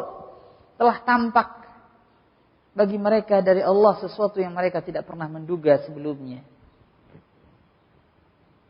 Penghuni neraka, tatkala mereka dihisab, mereka dahulu mengira saya telah banyak beribadah, saya telah banyak sholat, saya telah banyak berzakat, saya telah banyak berzikir. Tapi begitu dia hisab nantinya, malah tampak sebaliknya. Salatnya tidak diterima, ibadahnya tidak diterima, zikirnya tidak diterima, hajinya tidak diterima karena berdiri dengan tanpa ilmu. Karena tidak ikhlas. Karena kekhawatiran mengenai hal tersebutlah kita pergi menuntut ilmu. Meninggalkan kesibukan kita, meninggalkan enaknya istirahat, meninggalkan enaknya berbaring, bersenang-senang, datang mencari ilmu untuk membenarkan setiap langkah dan perbuatan kita supaya kita tidak terjatuh kepada kemaksiatan. Ini tujuan kita menuntut ilmu, untuk meninggalkan dosa dan kemaksiatan. Dan bukankah surga Allah peruntukkan bagi orang yang takut kepada Rabb-Nya? Dzalika liman khasyiya rabbah radhiyallahu anhum wa radu an. Allah ridha kepada mereka dan mereka ridha kepada Allah disebabkan apa? Liman khasyiya rabbah, karena dia takut kepada Rabb-Nya. Maka apabila rasa takut kepada Allah, apabila rasa takut kepada Allah telah berada, telah kokoh di dalam hati seorang hamba, maka Allah Subhanahu wa taala akan berkahi dirinya, akan berkahi hartanya, akan berkahi langkahnya, akan berkahi keluarganya, walaupun dia telah meninggal dunia. Walaupun dia telah meninggal dunia. Seorang hamba yang saleh, Allah akan berikan kebaikan kepada hartanya dan bahkan kepada cucunya. Walaupun dia tidak pernah mendidik cucunya itu sendiri. Bukankah kita pernah membaca dan mendengarkan kisah perjalanan Nabi Musa alaihi salatu wassalam bersama Khidr. Nabi Musa alaihi salatu wassalam tatkala berjalan bersama Khidr menemukan suatu kampung. Di tengah kelelahan mereka berjalan, mereka minta kepada penghuni kampung tersebut untuk menjamu mereka sebagai tamu. Tapi penghuni kampung tersebut tidak mau menjamu mereka. Akhirnya mereka pergi dalam keadaan sedih. Di tengah jalan mereka melihat salah satu rumah penduduk kampung tersebut mau roboh. Fawajada fiha jidaran yuridu ayyan qadda fa aqama. Mereka menemukan suatu rumah yang hampir roboh, lalu ditegakkan kembali oleh Khidr. Dibenarkan rumah tersebut. Kemudian berkata Nabi Musa, "Qala law syi'ta lattakhadhta 'alaihi ajra." Kalau seandainya engkau mau ya Khidr, engkau minta upah kepada mereka. Kalau mereka tidak mau menjamu kita, sekarang kita telah berbuat buat mereka, minta upah. Tapi apa kata Khidr radhiyallahu taala an, bahwasanya beliau melakukan hal yang demikian bukan karena itu semua, bukan karena meminta upah, tapi lihat bagaimana keberkahan. Apa kata Allah Subhanahu wa taala menceritakan perkataan Nabi Khidr dalam surat Al-Kahfi, dalam surat Al-Kahfi ayat yang ke-82. Kata Allah Subhanahu wa taala, "Wa ammal jidaru fakana lighulamain yatimain fil madinati wa kana tahtahu kanzul lahumā wa kana abuhuma salihah." Allahu akbar. Adapun rumah yang hampir roboh ini, dia adalah milik dua orang anak yatim yang berada di kota. Dan kedua bapaknya adalah orang yang saleh. Kedua bapaknya, kedua orang tuanya adalah orang yang saleh. Dan Rabb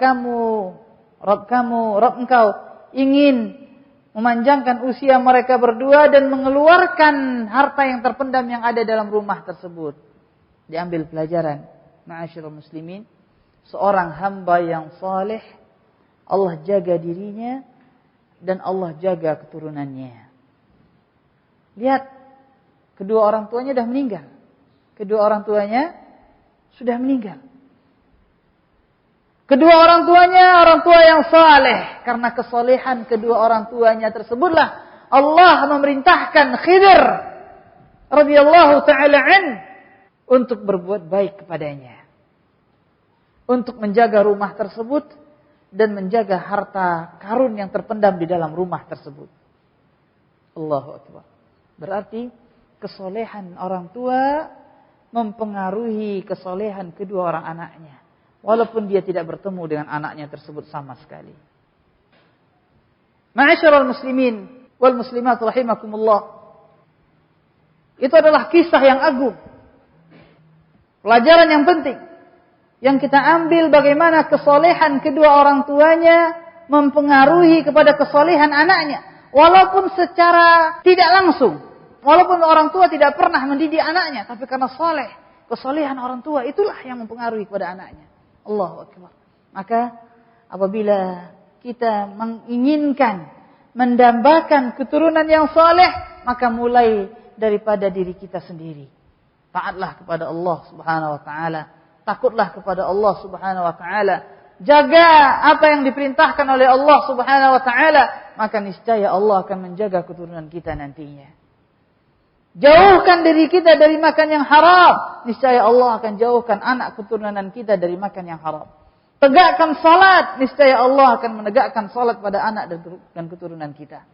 Subhanallah. Makanya kita temukan kebanyakan daripada para ulama rahimahumullah. Para ulama yang muncul menerangi bumi dengan ilmu mereka.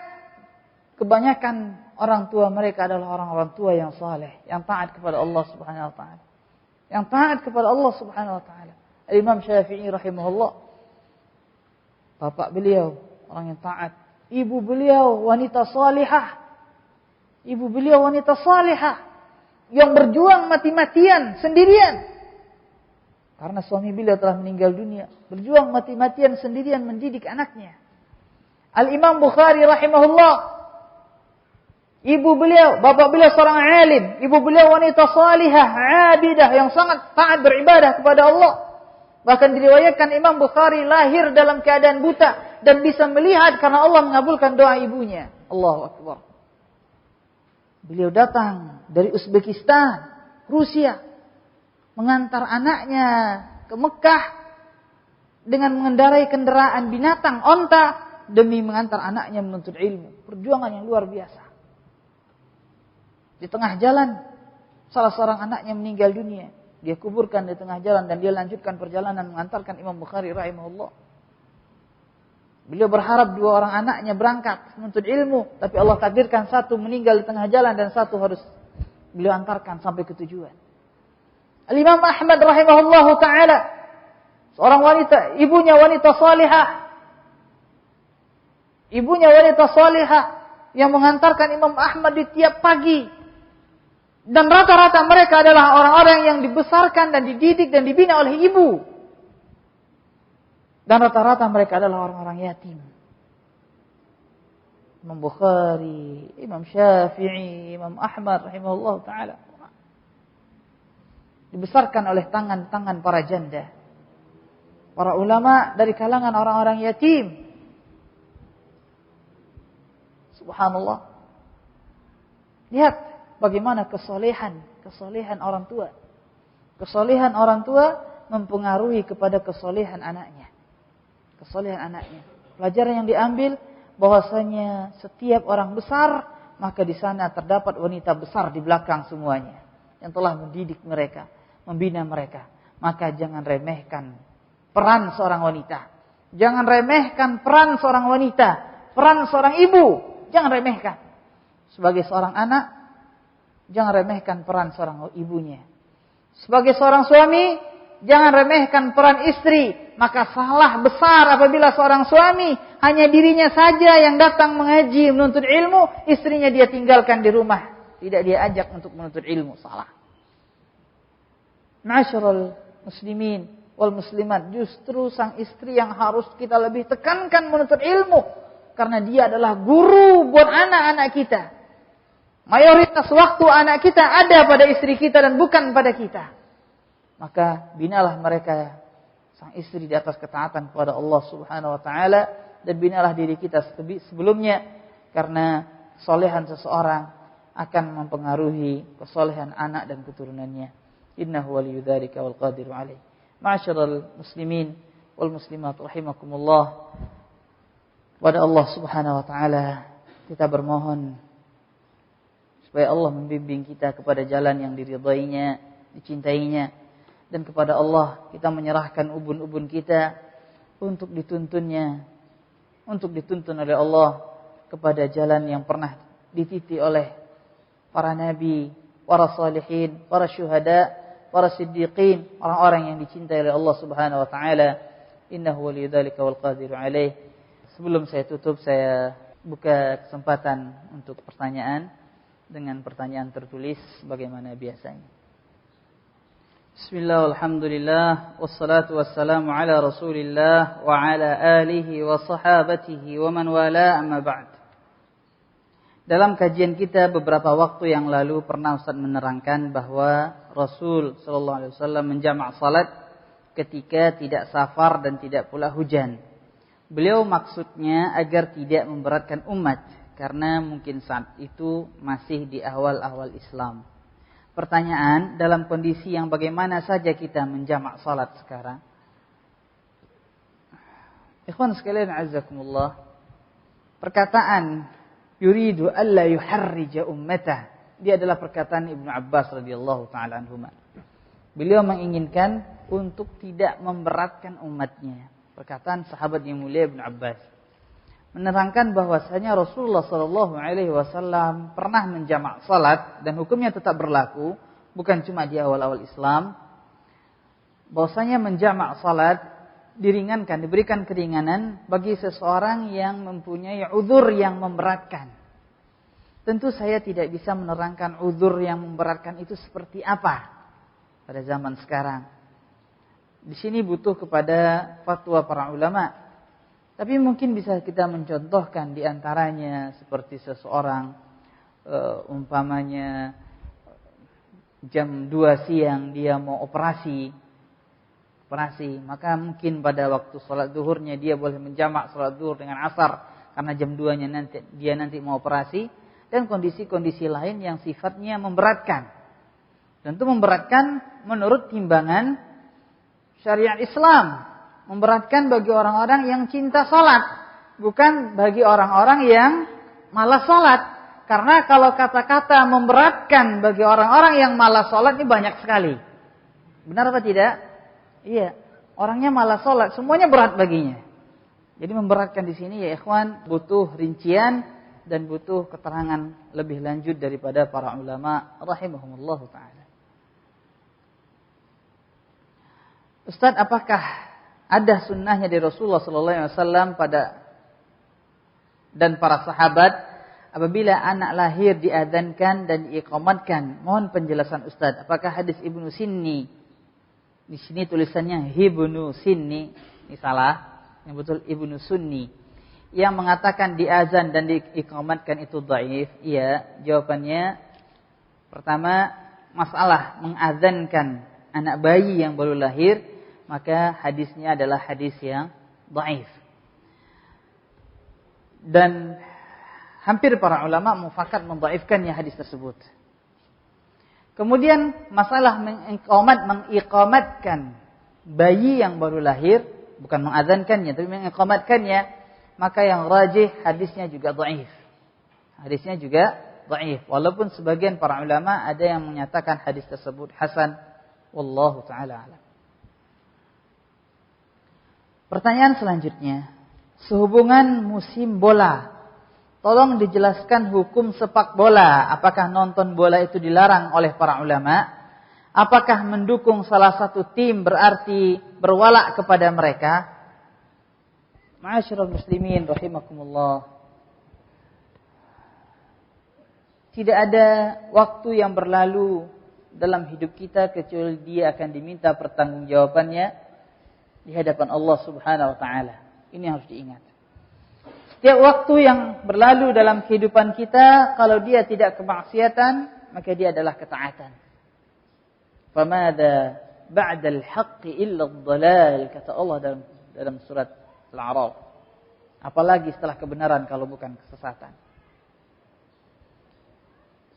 Pada dasarnya, hukum olahraga selama dia bermanfaat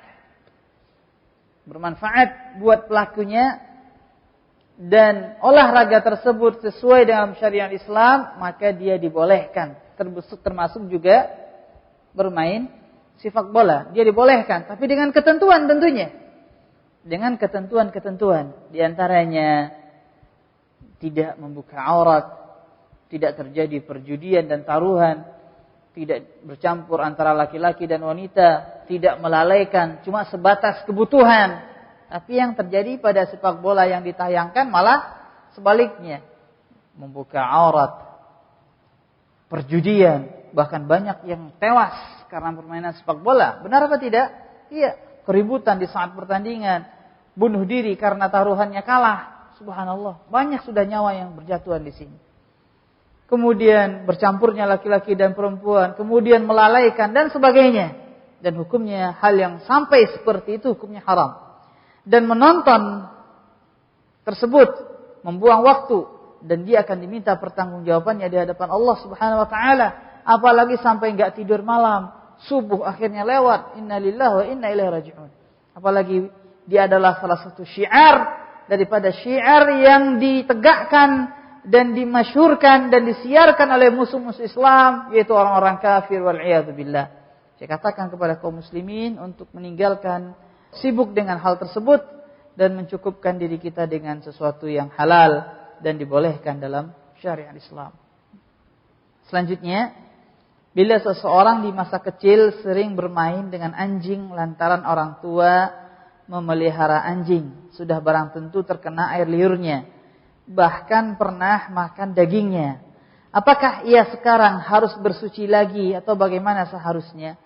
Memang Rasulullah SAW mengajarkan kita untuk bersuci terkena jilatan anjing dengan mencucinya dengan 7 kali, yang awalnya dengan tanah atau akhirnya dengan tanah. Akan tetapi saya tidak mengetahui athar atau hadis dari Rasulullah SAW memerintahkan para sahabat yang dahulunya jahiliyah, berada di kejahiliahan, minum khamar, juga menyentuh anjing. Begitu mereka masuk Islam harus mencucinya dengan tanah dan air 7 kali. Saya katakan bahwasanya apabila dia telah bertobat dari hal tersebut dan dia telah membersihkan dirinya, maka insyaallah dia telah bersih dan tidak butuh lagi untuk bersuci dengan tanah, karena dia tidak tahu apakah yang dahulu pernah dijilat di bahunya atau di kakinya atau di kepalanya, apakah dia harus mandi dengan tanah, tidak. Wallahu a'lam. Ustaz, bagaimana caranya supaya hafalan Al-Quran kuat? Pertama ya ikhwan sekalian azakumullah, hafalan Al-Quran dia adalah nikmat dari Allah Subhanahu wa taala. Perhatikan firman Allah, "Wa laqad yassarnal Qur'ana lidzikr." Kami telah mempermudah Al-Quran untuk dijadikan sebagai zikir, untuk dijadikan suatu hal yang mulia. Dan tentu Allah peruntukkan bagi orang-orang yang mulia juga. Jadi Al-Quran adalah nikmat yang besar dari Allah Subhanahu wa taala, cahaya dari Allah yang Allah berikan kepada hamba-hamba yang Dia cintai. Bagaimana cara supaya hafalan kita kuat? Maka jauhi kemaksiatan. Jauhi kemaksiatan. Ini cara menghafal Al-Quran yang kuat. Jauhi kemaksiatan. Apabila kita menjaga diri kita daripada kemaksiatan. Perhatikan. Apabila Allah Subhanahu wa taala, apabila seorang hamba menjaga dirinya daripada kemaksiatan, maka Allah akan menjaga hatinya. Allah akan menjaga hatinya untuk menghafal Al-Quran. Allah akan menjaga hatinya untuk takut kepada Allah. Allah akan menjaga hatinya untuk selalu berbuat taat kepada Allah Subhanahu wa taala. Cara yang pertama untuk menghafal Al-Quran yaitu dengan menjauhi kemaksiatan. Yang kedua, untuk mengulang-ulangi Al-Quran. Caranya yaitu dengan mengulang-ulangi Al-Quran. Para ulama mengatakan bahwasanya menuntut ilmu terbagi 2. Pertama menuntutnya, yang kedua mengulang-ulanginya. Al-mudzakarah nisful ilm. Mengulang-ulanginya adalah setengah daripada ilmu. Sering diulangi. Yang ketiga bermohon kepada Allah Subhanahu wa taala. Ketahuilah ikhwan, ketahuilah para salafus salih rahimahumullah, mereka menghafal Al-Quran bukan cuma dengan menghafal Al-Quran, tapi mereka bangun di malam hari, menangis kepada Allah, minta kepada Allah supaya hafalannya itu lancar. Minta, bermohon seperti demikian. Karena yang mereka minta suatu hal yang besar. Bukan cuma dihafal kemudian kita melupakan doa kepada Allah. Doa adalah sebab yang terbesar yang sepantasnya diharapkan dari seorang muslim. Wallahu a'lam. Ustaz, ketika kita hendak sholat duha di masjid, sebelum melaksanakan sholat duha tersebut, apakah kita harus melaksanakan tahiyatul masjid terlebih dahulu? Jawabannya, jika harus tidak. Karena lafaz hadis, "Idza dakhala ahadukumul masjid fala yajlis hatta yusalli rak'atain." Apabila salah seorang di antara kamu masuk masjid, maka jangan dia duduk sampai dia salat 2 rakaat. 2 rakaat apapun juga, 2 rakaat duha ataupun apapun juga. Dibolehkan dia untuk masuk dan melaksanakan langsung salat duha, maka salat tahiyatul masjidnya sudah gugur. Tapi jika seandainya dia ingin tahiyatul masjid dan melanjutkan dengan duha, maka itu lebih baik lagi. Wallahu ta'ala alam. Ustaz, insyaallah tahun depan saya berangkat haji. Amin. Apa yang harus saya lakukan sebelum berangkat? Apakah boleh mengadakan selamatan dengan bertujuan untuk bermaaf-maafan dengan orang-orang atau tetangga? Riyakah itu Ustaz? Pertama, ya ikhwan, saya menceritakan asal-usul selamatan sebelum berangkat haji. Sekitar 50 atau 60 tahun yang silam, negara Saudi Arabia adalah padang pasir yang tandus. Negara yang tidak pernah dijajah, diantaranya Saudi Arabia. Karena para penjajah nggak berminat di sana. Tidak ada di sana kecuali hanya pasir dan orang-orang padang pasir. Sehingga pada tahun 20-an dari beberapa sumber, diantaranya sumber-sumber karya tokoh-tokoh dahulu, para jamaah haji berangkat dengan mengendarai kapal dan mengarungi lautan selama 14 hari. Dari Indonesia berangkat ke Mekah, ke Jeddah selama 14 hari. Bahkan di antara para jemaah haji ada yang berangkat melalui India terlebih dahulu. Pada saat tersebut tidaklah sama dengan saat sekarang. Pada zaman sekarang kondisi aman. Pada zaman dahulu tidak. Penduduk negeri padang pasir tersebut ada beberapa kabilah yang mata pencarian mereka merampok para jemaah haji. Mata pencarian. Merampok para jemaah haji. Sehingga banyak daripada para jemaah haji yang mereka berangkat haji dengan membekali ilmu bela diri, senjata dan segala macamnya. Itu yang terjadi pada zaman dahulu. Mereka berangkat sampai di Jeddah. Dari Jeddah mereka ke Madinah pada bulan Ramadan, sebagaimana salah seorang guru saya mengatakan demikian. Mereka menjalani Ramadan di Madinah. Setelah Ramadan berlalu, barulah mereka berangkat ke Mekah untuk melaksanakan bulan haji pada bulan Dzulhijjah. Jadi Ramadan, Syawal, Dzulqa'dah, Dzulhijjah. Mereka semuanya berjalan dengan mengendarai onta.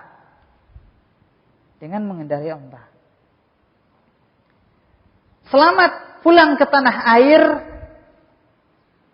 Pada saat tersebut sama maknanya hidup kembali. Karena saking besarnya risiko perjalanan yang dialami oleh mereka. Bahaya lautan dengan kapal ala kadarnya, perampok jalanan, dan segala macamnya. Sehingga banyak para jamaah haji tersebut yang berangkat pergi haji bawa kain kafan sendiri. Bawa kain kafan. Seperti demikiannya. Bahkan salah seorang teman saya tatkala saya bertamu ke rumah beliau, ada kakek beliau di Jeddah, cerita dahulu mereka apabila musim-musim haji pergi dari Jeddah ke Mekah, perjalanan jauh, untuk apa? Untuk minta potongan-potongan roti para jamaah haji, ngemis. Jadi yang ngemis itu dulu orang Arab, nggak seperti sekarang. Ngemis potongan roti itu 60-70 tahun yang silam. Ngemis potongan roti para jamaah haji. Jadi pada saat tersebutlah apabila ada jamaah haji yang berangkat pergi haji, maka mereka berpisahan dengan keluarganya seperti hendak pergi mati. Itu bahasa kasarnya. Seolah-olah nanti nggak mungkin hidup kembali. Nah, tradisi ini berkelanjutan. Jadi mereka biasanya melepas keberangkatan para jamaah haji dengan tangis-tangisan. Dan itu berlanjut terus sampai zaman sekarang. Apabila kita melihat di asrama haji, setiap kali keberangkatan itu dilepas dengan keluarganya dengan menangis. Apa yang dia tangisi? Sementara di saat keluarganya pergi ke Amerika, ke Eropa, ke Jepang yang lebih jauh, mereka nggak menangis. Mereka tidak menangis. Subhanallah. Ini dia. Sehingga sering juga di antara mereka sebelum pergi mengadakan selamatan, dan termasuk selamatan ini. Yang intinya minta maaf. Diadakanlah acara, dan ini tidak pernah diajarkan oleh Rasulullah sallallahu alaihi wasallam. Awalnya cuma sekedar minta maaf saja. Kemudian berkelanjutan dengan azan sebelum berangkat. Dikumandangkan azan di masjid. Bukankah demikian? Iya. Kemudian diiringi dengan yasinan. Bahkan lebih lagi setiap harinya diadakan yasinan oleh keluarganya yang berada di tanah air sampai jamaah haji tersebut pulang dari tanah suci. Demikianlah bid'ah tersebut berkembang dan berkembang. Saya sarankan kalau seandainya mau minta maaf, jangan tunggu berangkat haji. Dari sekarang aja minta maaf kepada saudara, atau besok nggak hidup lagi. Seperti itu. Rasulullah SAW mengajarkan bermaaf-maafan, memperbanyak minta ampun kepada Allah dan minta ridha kepada saudaranya dari segala kesalahan. Nggak usah tunggu berangkat haji dulu, jangan. Bisa jadi kita meninggal esok pagi, nanti malam sebelum berangkat haji. Bisa saja di saat kita berangkat haji kita sehat, pulang ke tanah air kita meninggal dunia, banyak. Ajal tidak tahu. Tidak ada yang tahu kapan ajal akan menjemputnya. Oleh karena demikian, saya tidak sarankan untuk melakukan acara tersebut. Di samping dia juga adalah acara yang tidak pernah diajarkan oleh Rasulullah sallallahu alaihi wasallam. Pertanyaan selanjutnya, Ana ingin bertanya tentang hukum azan jika kaset yang mengumandangkannya. Karena beberapa hari yang lalu saudari saya bercerita kalau di kota Jambi, tempat dia tinggal, warga sekitar menyetel kaset azan sesuai dengan waktu sholat. Jadi bukanlah seorang Bilal tapi kaset. Sempat suatu kali kaset tersebut rusak, jadi terdengar oleh sebagian warga lainnya. Gimana hukumnya, Ustaz? Ini takmir masjidnya mau pergi kuliah. Jadi style pakai komputer. Enggak, bukan demikian ya ikhwan. Yang azan orang, bukan kaset. Sebagaimana kewajiban menjawab azan, juga menjawab azan orang yang berada, masjid yang berada dekat dengan rumah kita. Sampai para ulama rahimahumullah berbicara mengenai kalau seandainya dia mendengar azan berulang-ulang kali. Azan dekat rumahnya, kemudian azan di masjid yang lebih jauh dari rumahnya, kemudian masjid lagi, mana yang harus dia jawab? Apakah satunya saja atau seluruhnya dia jawab? Terlebih khusus apabila dia berada di majlis ta'lim sebagaimana kita sekarang. Syekh bin Baz rahimahullah ta'ala, apabila beliau lagi menyampaikan kajian, kemudian terdengar azan, maka beliau berhenti. Menyampaikan kajian, beliau menjawab azan, setelah azan beliau lanjutkan lagi menyampaikan kajian. Azan yang dijawab tersebut pada kondisi-kondisi tertentu, sebagaimana yang saya katakan, itu azan yang paling dekat dengan rumah kita. Azan di masjid yang kita mendatanginya, wallahu ta'ala alam, bukan dari kaset.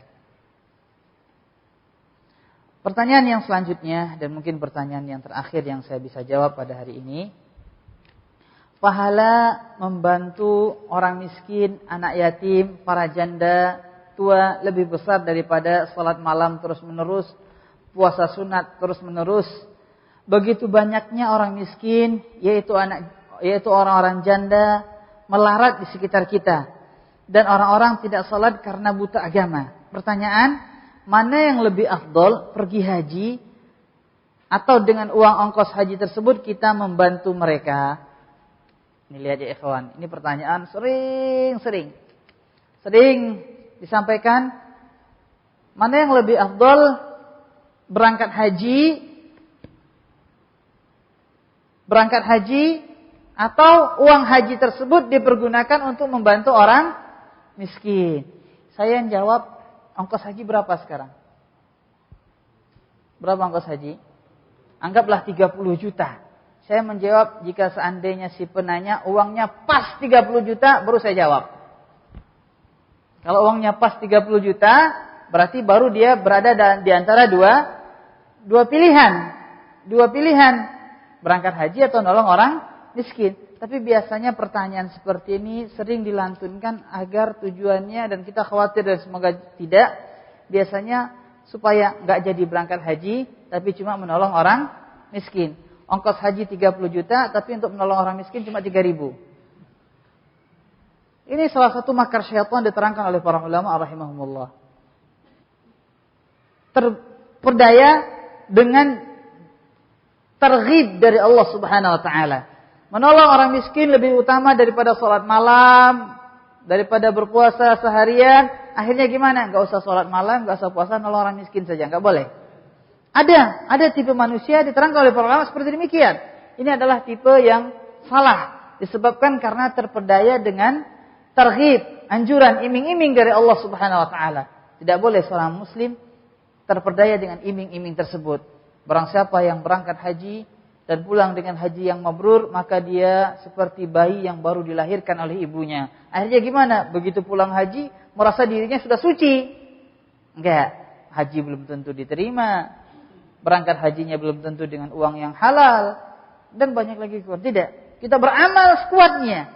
Hadis yang menerangkan keutamaan tersebut untuk memotivasi kita untuk beramal, bukan untuk meninggalkan kita berbuat amal lainnya. Ini yang harus difahami. Untuk makin kita rajin beramal, bukan untuk meninggalkan amalan lainnya. Begitu juga dengan permasalahan haji dan menolong orang miskin. Haji juga kalau bisa, menolong orang miskin juga. Ini yang baik. Ini yang terbaik. Biasanya begini. Akhirnya gimana? Gak jadi berangkat haji dengan alasan menolong orang miskin. Mending kalau dia gak berangkat haji, uang 30 juta dia serahkan semuanya buat orang miskin. Tapi sebaliknya, kenyataannya tidak. Kan begitu? Iya. Malah kadang uangnya lebih daripada 30 juta, 60 juta, 100 juta. Umpamanya gak berangkat haji, nolong orang miskin. Emangnya dia nolong orang miskin berapa? 3.000. 3.000 pasti. Ketemu orang miskin kerepotan, cari uang kecil. Kerepotan cari uang kecil, bukan kerepotan cari uang kecil. Tapi alasannya saya gak berangkat haji demi menolong orang miskin. Tidak. Jangan lemah. Ihris ala ma yanfa'uk wasta'in billah wala ta'jaz. Insyaallah taala dia berangkat haji dan dia bisa menolong orang miskin. Insyaallah apabila dia niatkan lillahi taala, Allah akan turunkan pertolongan untuk dia bisa beramal. Atau dia tolong orang miskin, dia berangkat haji. Semuanya bisa. Makanya saya katakan dari awal, pertanyaan ini jika seandainya penanya uangnya pas-pasan buat ongkos haji 30 juta, mungkin sesuai dengan kondisi. Tapi kalau seandainya pertanyaan ini hanyalah untuk menyebabkan tidak berangkat haji, maka sebaiknya penanya membenahi lagi niatnya, dan semoga penanya jauh daripada hal yang demikian. Karena pertanyaan ini sudah sering, dari pengalaman saya dan sering ditanya, ini sudah sering sekali. Dan biasanya ada hal yang jelek di belakang pertanyaan ini. Na'udzubillah. Supaya kita jangan sama dengan mereka, maka saya terangkan bahwasanya pertanyaan ini atau yang semisal seperti ini dan contoh-contoh yang lainnya disebabkan karena mereka terperdaya dengan janji dan nikmat dari Allah Subhanahu wa taala. Jangan. Syaitan tidak bisa masuk dari satu pintu, dia masuk daripada pintu yang lainnya. Ingat, saya pernah menyampaikan bahwasanya mungkinkah syaitan menyuruh kita untuk melakukan kebaikan? Jawabnya apa? Jawabnya mungkin. Saya pernah terangkan. Imam Ibnu Qayyim rahimahullah menerangkan demikian, syaitan bisa saja menyuruh kita untuk melakukan kebaikan. Tapi dengan tujuan apa? Menjauhkan kita dengan kebaikan yang lebih besar. Contohnya, syaitan membangunkan seorang hamba untuk melakukan sholat malam. Tapi tujuannya apa? Supaya nanti sholat subuhnya lewat. Begitu juga dengan hal-hal yang seperti ini. Dia inginkan kita membantu orang miskin supaya haji kita enggak terlaksanakan, tidak tertunaikan. Bantu orang miskinnya 3.000, uangnya yang kesimpan 30 juta kurang 3.000. Wallahu taala alam. Subhanakallahumma bihamdika asyhadu an la ilaha illa anta, astaghfiruka wa atubu ilaik. Assalamualaikum warahmatullahi wabarakatuh.